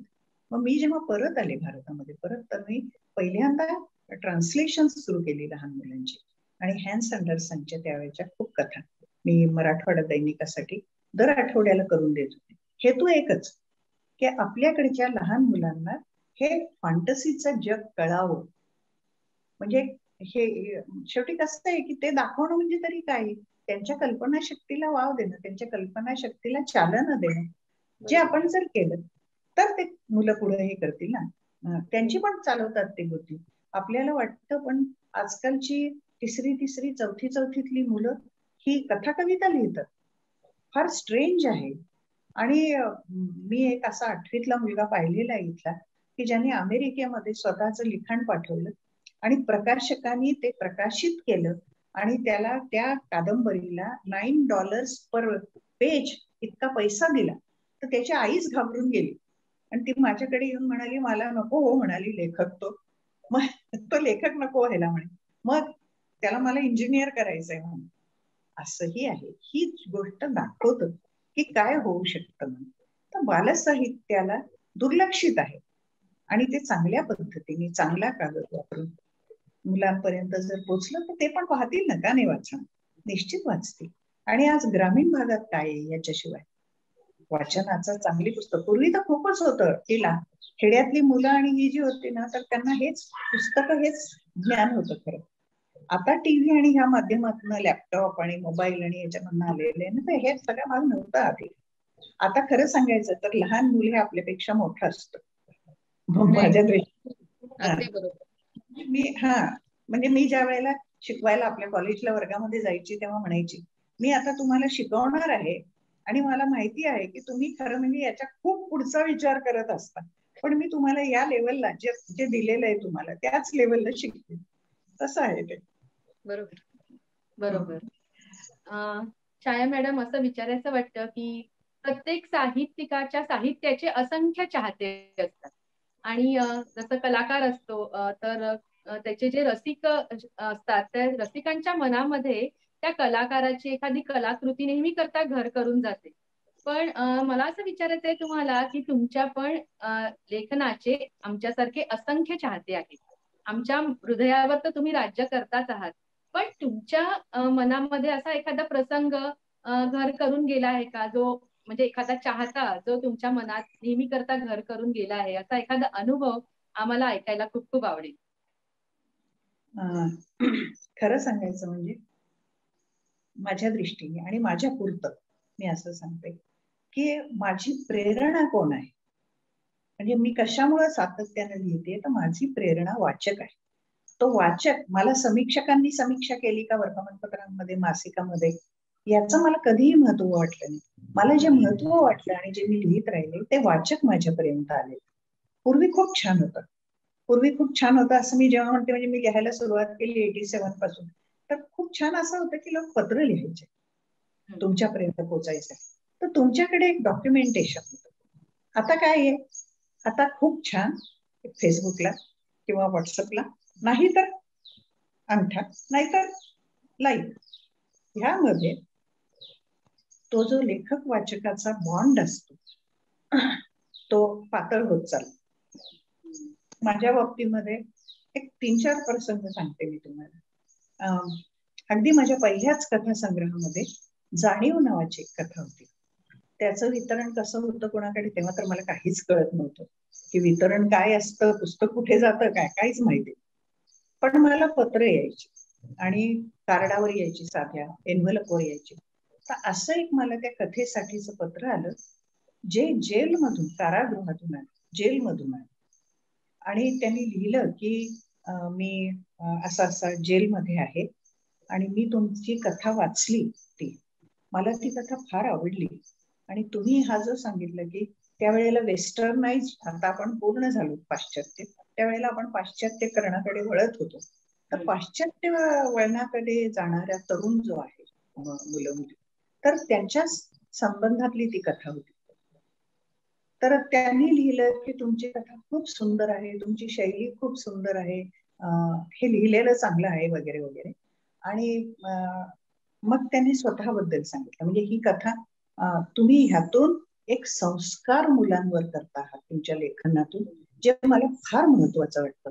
अशा पद्धतीचा संस्कार जर माझ्यावर झाला असता तर कदाचित मी जेलमध्ये नसतो. आणि मी आजही ते पत्र ठेवलंय. त्यांनी स्वतःविषयी सांगितलं, तो म्हणाला की तुम्ही मला जेलमध्ये भेटायला या, जे की मी गेले नाही. तेव्हा त्यांनी मला सांगितलं होतं की जेलमध्ये लिहिलं होतं, म्हणजे आहे माझ्याकडे पत्र, की जेलमध्ये 70% कैदी जे आहेत ते वास्तविक निर्दोष असतात, पण त्यांच्यावर दोष ठेवून त्यांना शिक्षा दिल्या जातात. मी पण त्यांच्यापैकीच एक आहे. पण तुम्ही या आणि तुम्ही आम्हाला भेटा, म्हणजे तुम्हाला इथं खूप कथा पाहायला मिळतील आणि ऐकायला मिळतील. मला असं वाटतं मी इतके त्यावेळेला भारावून गेले होते की म्हणजे मी लिहिलेली कथा ती त्या जेल पर्यंत जाते, तिथला कैदी एक वाचतो आणि कैदी मला लिहितो, की माझ्या मनातली गोष्ट आहे ती. एक आणखी गोष्ट आहे, माझा दुसरा तिसरा कथा संग्रह असेल बहुतेक, आता माझ्या इतक्या लक्षात नाहीये. मी कॉलेजमधनं घाईघाईने आले. आमच्याकडे खाली हॉस्पिटल आहे मिस्टरांचं माझ्या, आणि वर आम्ही राहतो. तर खाली नेहमीच गर्दी असायची, कुणी ना कुणी पेशंट, त्यांचे नातेवाईक वगैरे वगैरे.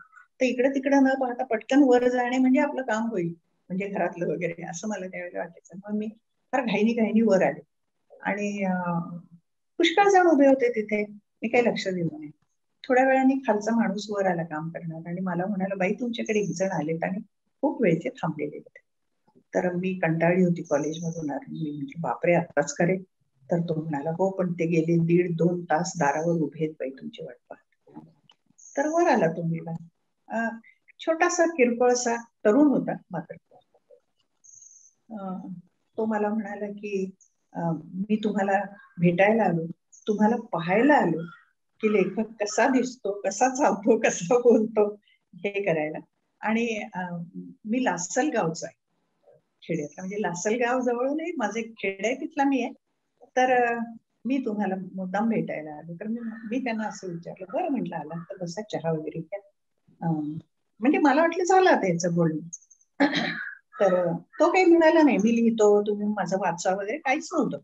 तो म्हणाला, मी तुमच्या कथा वाचल्या, मला वाटलं मी तुम्हाला भेटावं म्हणून मी माझं शेतकरी मी तुमच्याकडे आलो.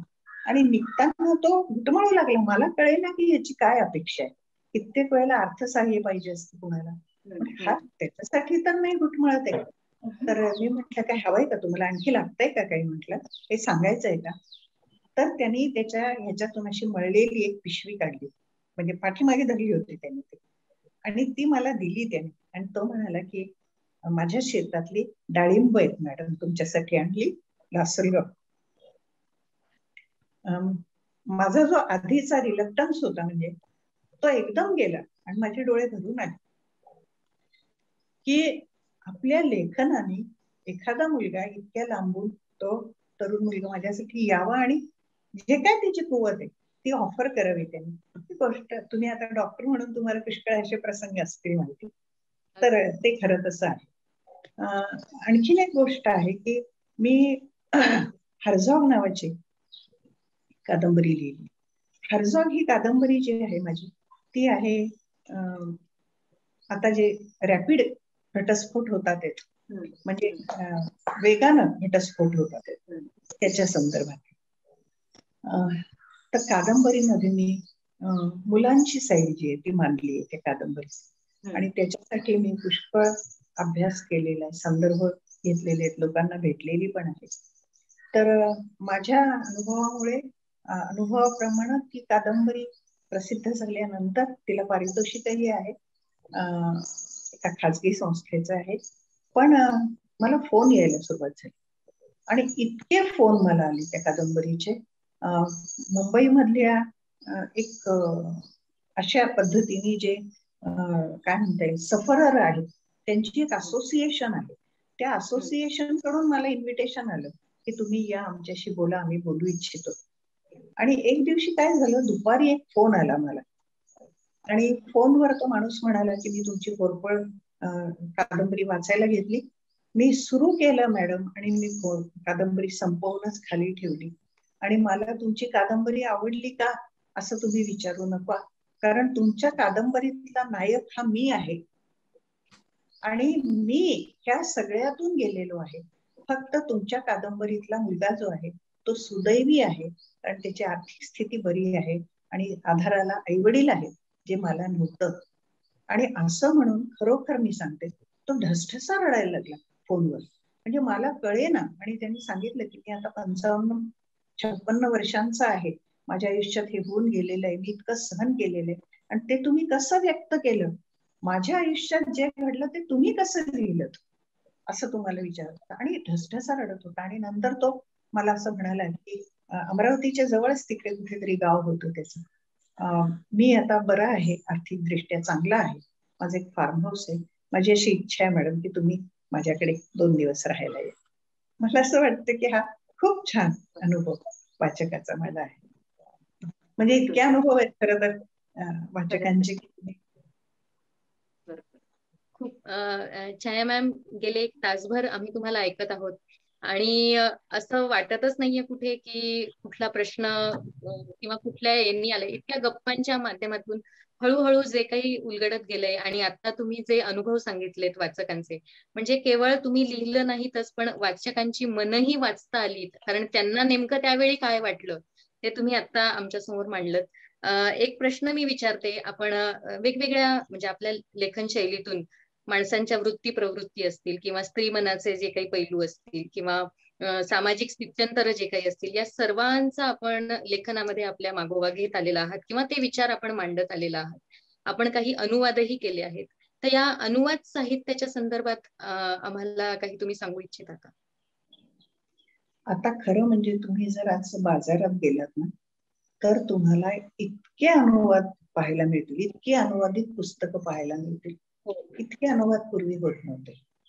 तर त्यावेळेला मी जसं आता म्हणाली की ही लहान मुलांची पुस्तकं जी आहे ही मी अनुवाद केले. म्हणजे आताही मी असं सांगते मी की मी पुन्हा बालसाहित्याकडे आलेली आहे आणि मला केंद्र सरकारने पुस्तकं पाठवली होती की तुम्ही ही बालसाहित्याची पुस्तकं ट्रान्सलेट करा. तर मी त्यांना म्हटलं की मी आता बालसाहित्य फार काळात लिहिलेलं नाहीये. तर ते म्हणाले तरी सुद्धा तुमचं रेकमेंड नाव झालंय, तर तुम्ही आम्हाला एक तरी पुस्तक करून पाठवा. मी त्यांना एक पुस्तक करून पाठवल्याबरोबर त्यांनी सगळी पुस्तकं पाठवून दिली आणि सगळी करा म्हणाली. छान आहे. अनुवादाच्या बाबतीमध्ये असे खूप होतात ते अनुवाद. आता जे अनुवाद होत आहेत ते रॅपिड फायर राऊंड सारखे असतात. म्हणजे ते भरभर पुस्तक येतं, भरभर बाहेर येतं, महिन्याच्या त्याच्यात बाहेर येतं. त्याच्यावर संस्करण केलं जातच का असं होत नाही, असं मला वाटतं स्वतः. माझ्या पुरतं मी असं म्हणेन की अगदी सुरुवातीला मी प्रेमचंदांचे अनुवाद केले. प्रेमचंदांच्या कादंबरींचे आणि कथांचे. आणि मुख्य म्हणजे ती पुस्तकं लहान मुलांसाठी होती याची, प्रेमचंदांची. तर मला अनुवाद करायला आवडतं कारण बेसिकली हिंदी माझ्या आईच हिंदीची शिक्षिका होती त्यामुळं, आणि मी स्वतः पण प्रवीण परीक्षा छान पास झालेली आहे हिंदीमध्ये. जरी आता माझा हिंदीचा कॉन्फिडन्स तेवढा नसला तरी वाचन छान. तर मी हिंदी, इंग्लिश आणि इतर भाषांमधून इंग्लिशमध्ये आली पुस्तकं, याचे अनुवाद केलेले. तर अनुभव खूप चांगला असतो. जसं मी असं म्हणाले की माझं एक आयुष्य, माझ्या एका आयुष्यामध्ये माझ्या पुरते अनुभव आहे. पण आपण जर इतर पुस्तकं पाहिली तर त्याच्यामध्ये प्रत्येकाचे विविध अनुभव आहेत जे या जन्मी मी या शरीराने घेऊ शकत नाही. मी जर एखाद्या पायलटचं चरित्र वाचेन किंवा पुस्तक वाचेन, मी एखाद्या बोटीवरच्याचं वाचेन, मी आदिवासींचं वाचेन, मी दलितांचं वाचेन, तर मी नाहीये, मी या जन्मात मी ते करू शकत नाही. मग हे अनुभव मला ही पुस्तकं देतात.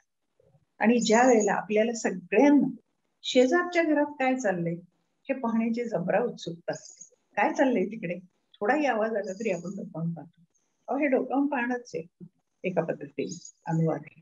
तुम्ही त्यांच्या देशामध्ये, त्यांच्या भाषेमध्ये, त्यांच्या समाजामध्ये, राजकारणामध्ये काफ्का, कामूज, दोस्तोव्स्की हे असे चेकॉव असे रायटर्स आहेत की ज्यांच्या पुस्तकांना अनुवादाला सुद्धा हात लावताना भीती वाटते आपल्याला.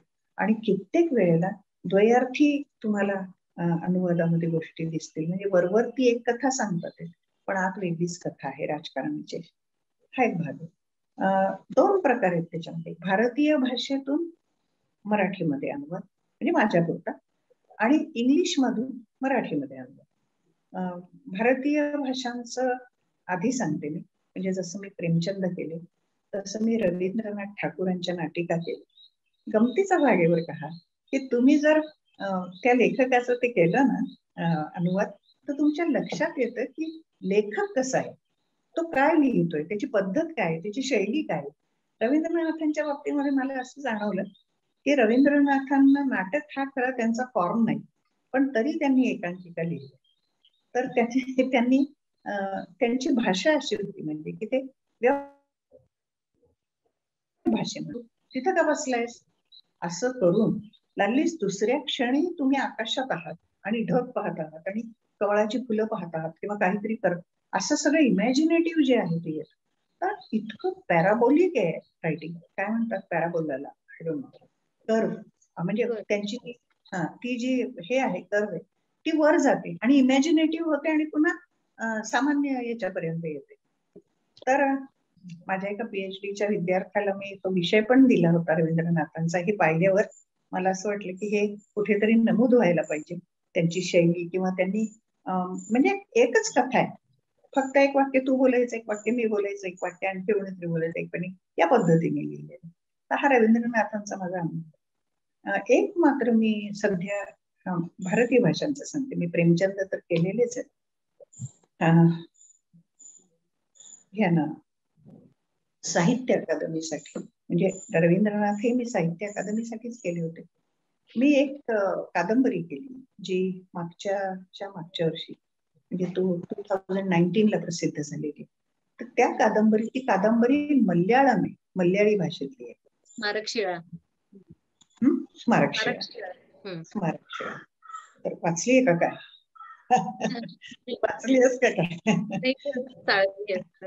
स्मारक शिळा ही जी कादंबरी आहे ती मल्याळम भाषेतली, आणि मी जेव्हा त्याचं इंग्लिश व्हर्जन वाचलं होतं त्यावेळेला मला खूप आवडलं होतं. म्हणजे ते पुस्तक मला आवडायचं कारणही सांगते मी.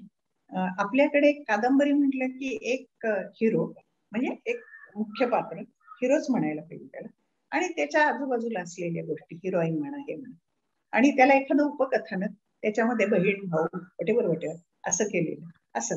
तर मी लहानपणापासून खूप वाचन करते. मी नेहमी असं वाचायचे म्हणजे की कोणताही शोधून काढायचे, म्हणजे प्रमुख पात्र कोणते आणि मग ते पात्र काय करत चाललेले तेवढंच वाचायचं. बाकीचं मग निसर्गाचे वर्णन हे काय वाचायचं नाही. त्यामुळे मला पूर्ण कथानक फार झपकन समजायचं. तर ह्याच्यामध्ये मी त्या पद्धतीने निघाले. जरी इंग्रजी असलं तरी काय झालं, वाचनाची पद्धत माझी थोडीच बदलते. तर मी केलं तर अरे मला वाटायचं आता हा हिरो आहे, हा गेला, मग हा हिरो आहे, हाही गेला, मग हा हिरो आहे, हा तर फार काळ चाललाय, आपण त्याचा तर खून झाला, हा हिरो आहे. असं करत करत त्या कादंबरीला तसा हिरोच नाही हे माझ्या लक्षात आलं. म्हणजे कादंबरीचा हिरो कोण, तर त्या गावाचा एक स्लाइस ज्याला आपण म्हणतो, पूर्ण त्याच्या समाजाचा एक स्लाइस जो आहे तो हिरो आहे. आणि ते पाहिल्यावर ते पुस्तक मला फार आवडलं, प्रचंड आवडलं, आणि त्याचं मी ट्रान्सलेशन केलं. पण या अनुवादामध्ये मल्याळी भाषा, मल्याळी संस्कृती, आणि मुख्य म्हणजे हे मुस्लिम कल्चरवर आधारित पुस्तक आहे. त्यामुळं मुस्लिम कल्चर बद्दल फारच थोडी माहिती मला सुद्धा होती. तर मला कित्येक वेळेला मुस्लिम फ्रेंड्सना, डॉक्टर मिन्नेन सारख्यांना, अकादमीकडून मला आलेले मोहम्मद म्हणून एक होते, त्यांच्याकडून अशी माहिती घेत होते. तर माझ्या हे लक्षात आलं की इथले मुस्लिम आणि तिथले मुस्लिम त्याच्यामध्ये सुद्धा खूप फरक आहे. कारण त्यांचं पूर्ण राहणी आचार सगळंच वेगळं. हे करताना खूप त्रास झाला मला. 2-2.5 वर्ष ऑलमोस्ट, कारण की 350 पानाची कादंबरी प्रिंटेड, तर ती बरीच मोठी कादंबरी ती करायला, पण त्याच्यात मला फार समाधान मिळालं. खूप चांगलं, म्हणजे खूप चांगली कलाकृती आपण देऊ शकलो. आणि रणधीर शिंदेसारख्या समीक्षकांनी ही कलाकृती फ्लॉलेस आहे, दोषरहित आहे हा अनुवाद, असं सर्टिफिकेट जाहीररित्या त्याच्यावर परीक्षण लिहून आणि माझ्या युट्यूब चॅनलवर पण त्यांनी सांगितले ते. तर तसं दिलं तर एक समाधानाचा भाग आहे. एक मी म्हणजे बाकी तर हॅन्स अँडरसन आणि लहान मुलांच्या पुष्कळ केल्या कथा. एक मी स्वतःसाठी केलं खरं तर, स्वांत सुखाय, ते होतं पुस्तक तुमच्या हर्झॉग म्हणून, Nobel prize winner Jew writer लिहिलेलं, त्याला नोबेल प्राइज आहे ते पुस्तक. तेही उत्कृष्ट पुस्तक आहे, अत्युत्तम पुस्तक आहे, क्लासिक आहे, जगभर क्लासिक म्हणून ते रेकग्नाइज होतं. तर त्या पुस्तकाचा अनुवाद मी केला, आणि मला असं वाटतं की तो अनुवाद मला तो सुद्धा अनुवाद तसा अवघड होता, कारण त्याच्यामध्ये प्रचंड तत्वज्ञान आहे. माणूस 2 लेव्हलवर जगतो आपण सगळेच. आपलं रुटीन जे असतं, खातो पितो फिरतो, मुलं बाळ हे सगळं, आणि आपल्या मनातून चाललेला एक तात्विक विचार, आणि मग त्या तात्विक विचारासाठी त्यांनी थेट भारतीय म्हणजे नीत्से आणि हेगेल पासून आतापर्यंत म्हणजे गांधीजींपर्यंत सुद्धा त्यांनी ते तत्वज्ञान सगळं अधोरेखित केलंय. त्याच्यामध्ये सायंटिफिक थिअरीज आहेत ज्याच्यासाठी मला पुष्कळ डिफिकल्टी आली, पण अनुवाद म्हणून ते पुस्तक उत्कृष्ट आहे, याच्यामध्ये काही शंका नाही. नमस्कार, मी सुभाष तोंडवळकर, औरंगाबाद.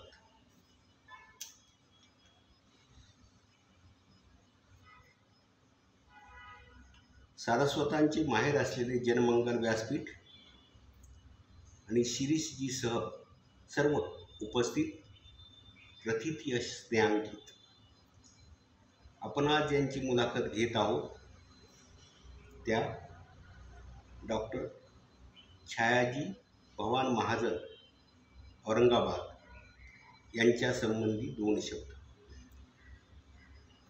एक अतिशय सशक्त वैचारिक अधिष्ठित, सरस्वती प्रसन्न असलेले प्रतिभाशाली व्यक्तिमत्व, अथक व्यासंगतेने साहित्य क्षेत्रातील मिळवलेली डॉक्टरेट, एक नामांकित कादंबरीकार, अर्थगर्भ, सिद्धहस्त कथाकार आणि विलक्षण यशस्वी ठरलेली अनुवादिका, 38 विविध पुरस्कार प्राप्त पुस्तकांचे प्रकाशन, प्राचार्यपद सर्वार्थाने समृद्ध करत अनेक ठिकाणी साहित्यिक निरूपण कसे करावे याचे आदर्शवत उदाहरण, आईकडून वारसाने मिळालेल्या प्रतिभेची पायवाट, स्वकर्तृत्वाने साहित्यिक राजमार्गाची सृजनक्षम निर्माती. या मुलाखतीच्या अनुषंगाने कमालीच्या आनंदाने जनमंगल समूहाच्या वतीने आणि शिरीष सरांच्या परवानगीने सर्वानुमते जाहीर करतो की डॉक्टर छायाजी महाजन यांना आज शब्दसिंधू या उपाधीने सन्मानित करत आहोत. उपस्थित मान्यवरांचे मनापासून आभार आणि आभाळभर शुभेच्छासह छायाताई यांचे हार्दिक अभिनंदन. धन्यवाद. छाया मॅम, ज्या पद्धतीने आपण आता सगळे आपले विचार व्यक्त केलेत किंवा जो काही आपला प्रवास उलगडला आणि आपण अगदी उल्लेख केलात की अष्टभुजा म्हणून, तर त्या पद्धतीचाच आता आपल्या या गप्पांच्या मार्फत आपलं एक जीवन प्रवास आम्हाला कळला. कारण तुम्ही जितक्या हळव्या पैलूंनी जे काही वाचकांचे जे काही मन तुम्ही ओळखून ते सांगत होतात किंवा स्त्री विषयीच्या लिखाणाबद्दल जे स्त्रीचं मन ओळखलं आणि ते तुम्ही लिहून व्यक्त झाले होते ते तुम्ही मुद्दे सांगितलेत. त्याचप्रमाणे साहित्याविषयीचे स्पष्ट विचार किंवा परखडपणे आता काय गरज आहे किंवा लेखक कसा असावा किंवा लेखकाची खरी ओळख जी काही तुम्ही करून दिलीत, या दोन्ही प्रकारे आज आपल्याला ऐकून मनस्वी आनंद झाला आहे. आणि एक विद्यार्थिनी म्हणून माझ्या गुरूंचं मी या ठिकाणी संवाद साधण्याची जी संधी मला मिळाली त्याही बद्दल मला खूप आनंद होतोय. एक रॅपिड फायर राऊंड घेण्याची इच्छा आहे, असा एक सहज म्हणून तर मी आपल्याला काही प्रश्न विचारते. तर सगळ्यात आहे एक शब्दामध्ये आपण सांगावं. विचार करायला वेळ देणार ना? हो, प्रश्न नाही. रॅपिड फायर मध्ये असं आहे, मी पाहिलेला शेवटचा चित्रपट.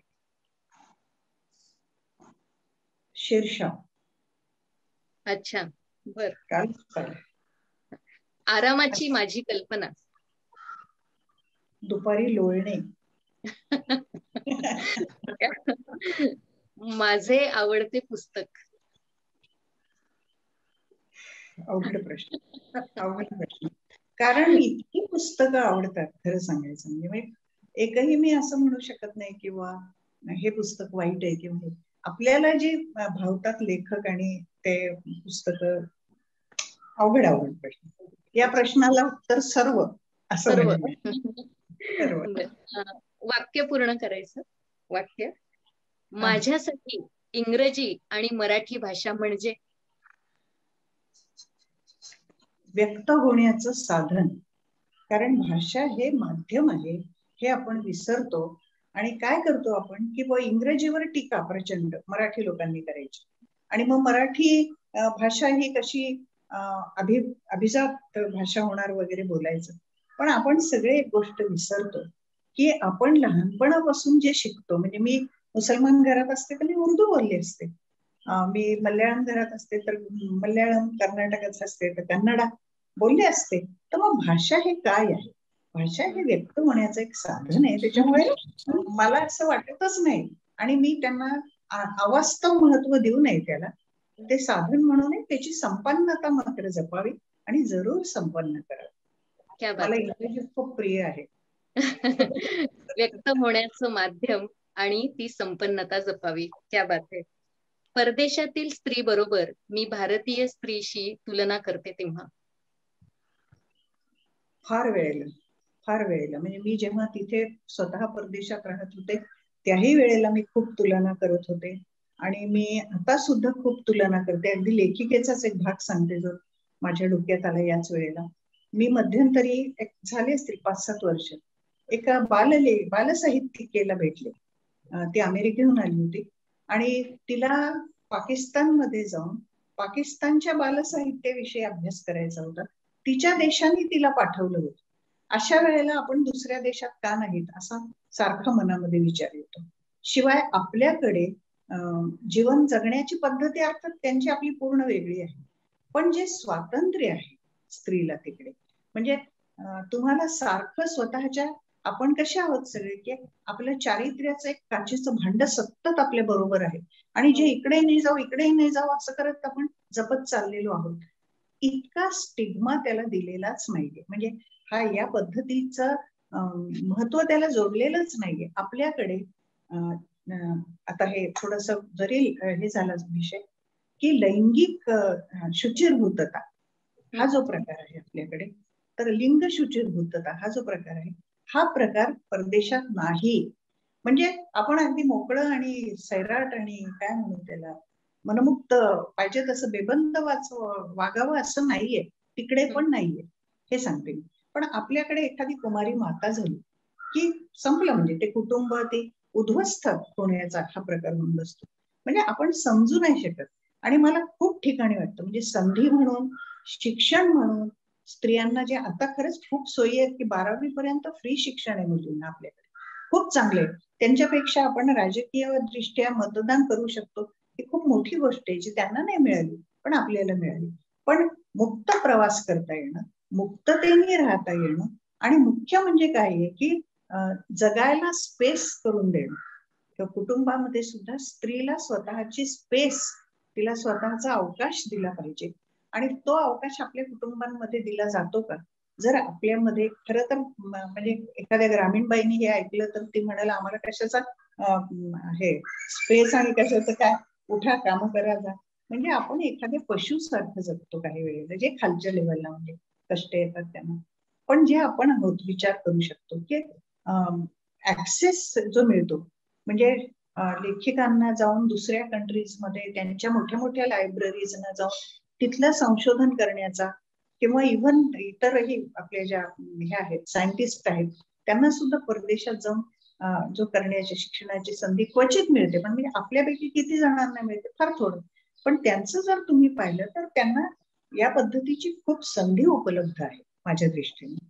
आणि ते फॉर्च्युनेट अशा आहेत की आपल्यासारखी थोडक्यामध्ये मध्यमवर्गीय मी म्हणेन तसं मानसिकता आहे की पैशाला पैसा जोडून म्हातारपणासाठी ठेवा, मुलांसाठी ठेवा, मुलांचं हे मुलांचं ते, आणि मग नंतर मुलं एकदम अंगठे दाखवतात.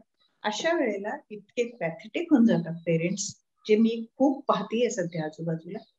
त्यावेळेला जगायचं कोणासाठी हा महत्वाचा प्रश्न जसा त्या बायका विचारतात स्वतःला, आमच्याकडे विचारतच नाही. तिला जी भूमिका दिली, पत्नी म्हणून भूमिका आहे असं वागलं पाहिजे, आई म्हणून भूमिका आहे असं वागलं पाहिजे, त्या भूमिकेतून ती बाहेरच येऊ शकत नाही. त्या आई नाही आहेत का? त्यांना मुलं नाही आहेत का? आहेत ना. आणि मुलांमध्ये त्या पडल्यात का गुंतून? नाही ना. आई पण काम करते, मुलगा पण काम करतो, कदाचित दोघं जण एकाच पेट्रोल पंपावर एकाच रेस्टॉरंटमध्ये काम करतात.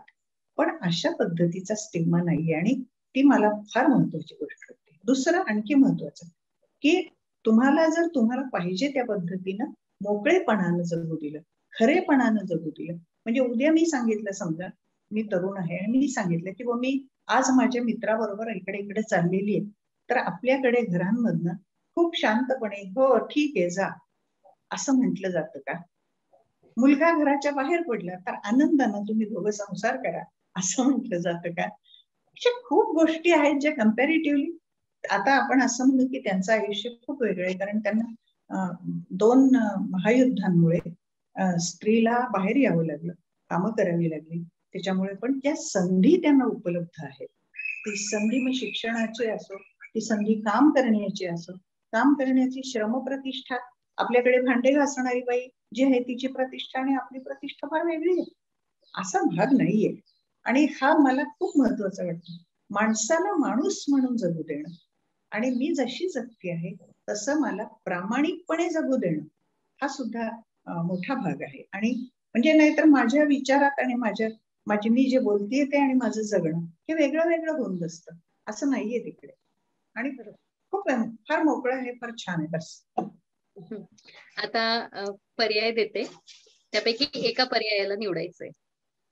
2 पर्याय देते, त्यापैकी एक निवडायचंय. नाही, अगदी छान आहे, सोपं आहे. ऑनलाईन एज्युकेशन की ऑफलाईन? Offline education. पुस्तक फायदे तोटे नको सांगू. ऑफलाईन सगळ्यांच्या मनातला उत्तर आहे. काय काय ऑफलाईन सगळ्यांच्या मनातलं उत्तर आहे. नाही, मुलं जाणार कशी ग्राउंडवर, सामाजिक कशी त्यांच्यामध्ये सेन्सिटिव्हिटी तयार होणार समाजाप्रतीची, ते सामाजिक होतच नाहीयेत आता. बरोबर बरोबर. म्हणजे त्यांना जबाबदारी वगैरे. अच्छा अच्छा, बरोबर आहे मॅम, राईट.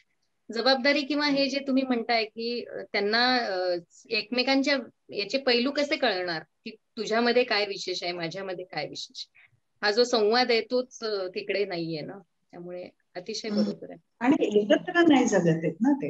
हो बरोबर. खेळत नाही, लायब्ररीजना जात नाही, म्हणजे पुस्तकाशी संबंध नाही, व्यायामाशी संबंध नाही. डॉक्टरीन बाईंना आवडेल ते. त्याच्यावर मी मॅडम देवी. पुढचं आहे मॅम, पुस्तक की ई बुक? पुस्तक. बरोबर. तो हात कागदाचा स्पर्श किंवा चाळणं जे काही असतं तेच नाही, लोळून वाचणं, नव्या पुस्तकाचा वास घेणं, किती गोष्टी आहेत. पुस्तकांमध्ये मोरपिसं ठेवणं, फुलं ठेवणं, काहीच करता येत नाही असं नाही. पुस्तक पाहिजे, आणि पाहिजे तेव्हा, पाहिजे ते ओळीपासून, पाहिजे ते पानापासून. कान एकदम मोडला पुस्तकाचा पानाचा की संपलं बस. लघुकथा की कादंबरी? कादंबरी.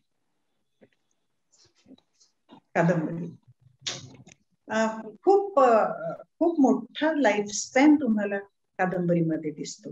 मग ती कुठली, राजकीय असो, सामाजिक असो, धार्मिक असो, कुठलीही असो, त्या कादंबरीमध्ये येणारी पात्र आणि मनोव्यापार जे आहेत, एकमेकांचे जे संबंध आहेत पात्रांचे, त्या गोष्टी आपण आजूबाजूला पाहतो, आयडेंटिफाय करतो, किंवा ते आपल्या मनात राहतात. आणि तुम्ही कथेमध्ये इतके इलॅबोरेट लिहू शकत नाही.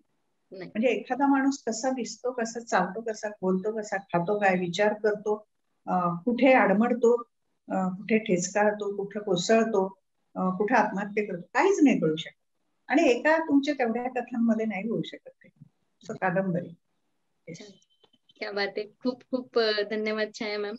आणि विशेष असं की खूप काही शिकण्यासारखं आहे, खूप काही वाचण्यासारखं आहे, आणि जे की आज आम्ही तुमच्याकडनं घेऊन जात आहोत. तर मी सुमेधाजींना अशी विनंती करते की त्यांनी आभार व्यक्त करावे. आभार खरं तर नाही म्हणता येणार, पण तो काही कृतज्ञता भाव आहे. हो हो. पूर्वी मी एक वाक्य बोलू इच्छिते. तुमचे सुद्धा मी अतिशय आभार मानते. म्हणजे जनमंगल संस्था आणि वृत्तपत्र आणि लोकव्रत ही संस्था प्रकाशन, या दोघांचेही तुमचं मी मनपूर्वक आभार ह्याच्यामुळे मानते की मला इतकं मुक्त व्यक्त होण्याची संधी तुम्ही दिली. आणि मुख्य म्हणजे मला कुठेही तुम्ही टोकलं नाही प्रश्न विचारल्यानंतर की थांबा उपप्रश्न आहे, थांबा उपप्रश्न आहे, असं काही झालं नाही. आणि त्यामुळं पुन्हा एकदा आपण ओबिडियंट विद्यार्थ्यांच्या वर्गामध्ये आहोत असं मला वाटतं. धन्यवाद. मनापासून खूप छान अनुभव धन्यवाद. तुमचा. खूप छान. धन्यवाद मॅडम.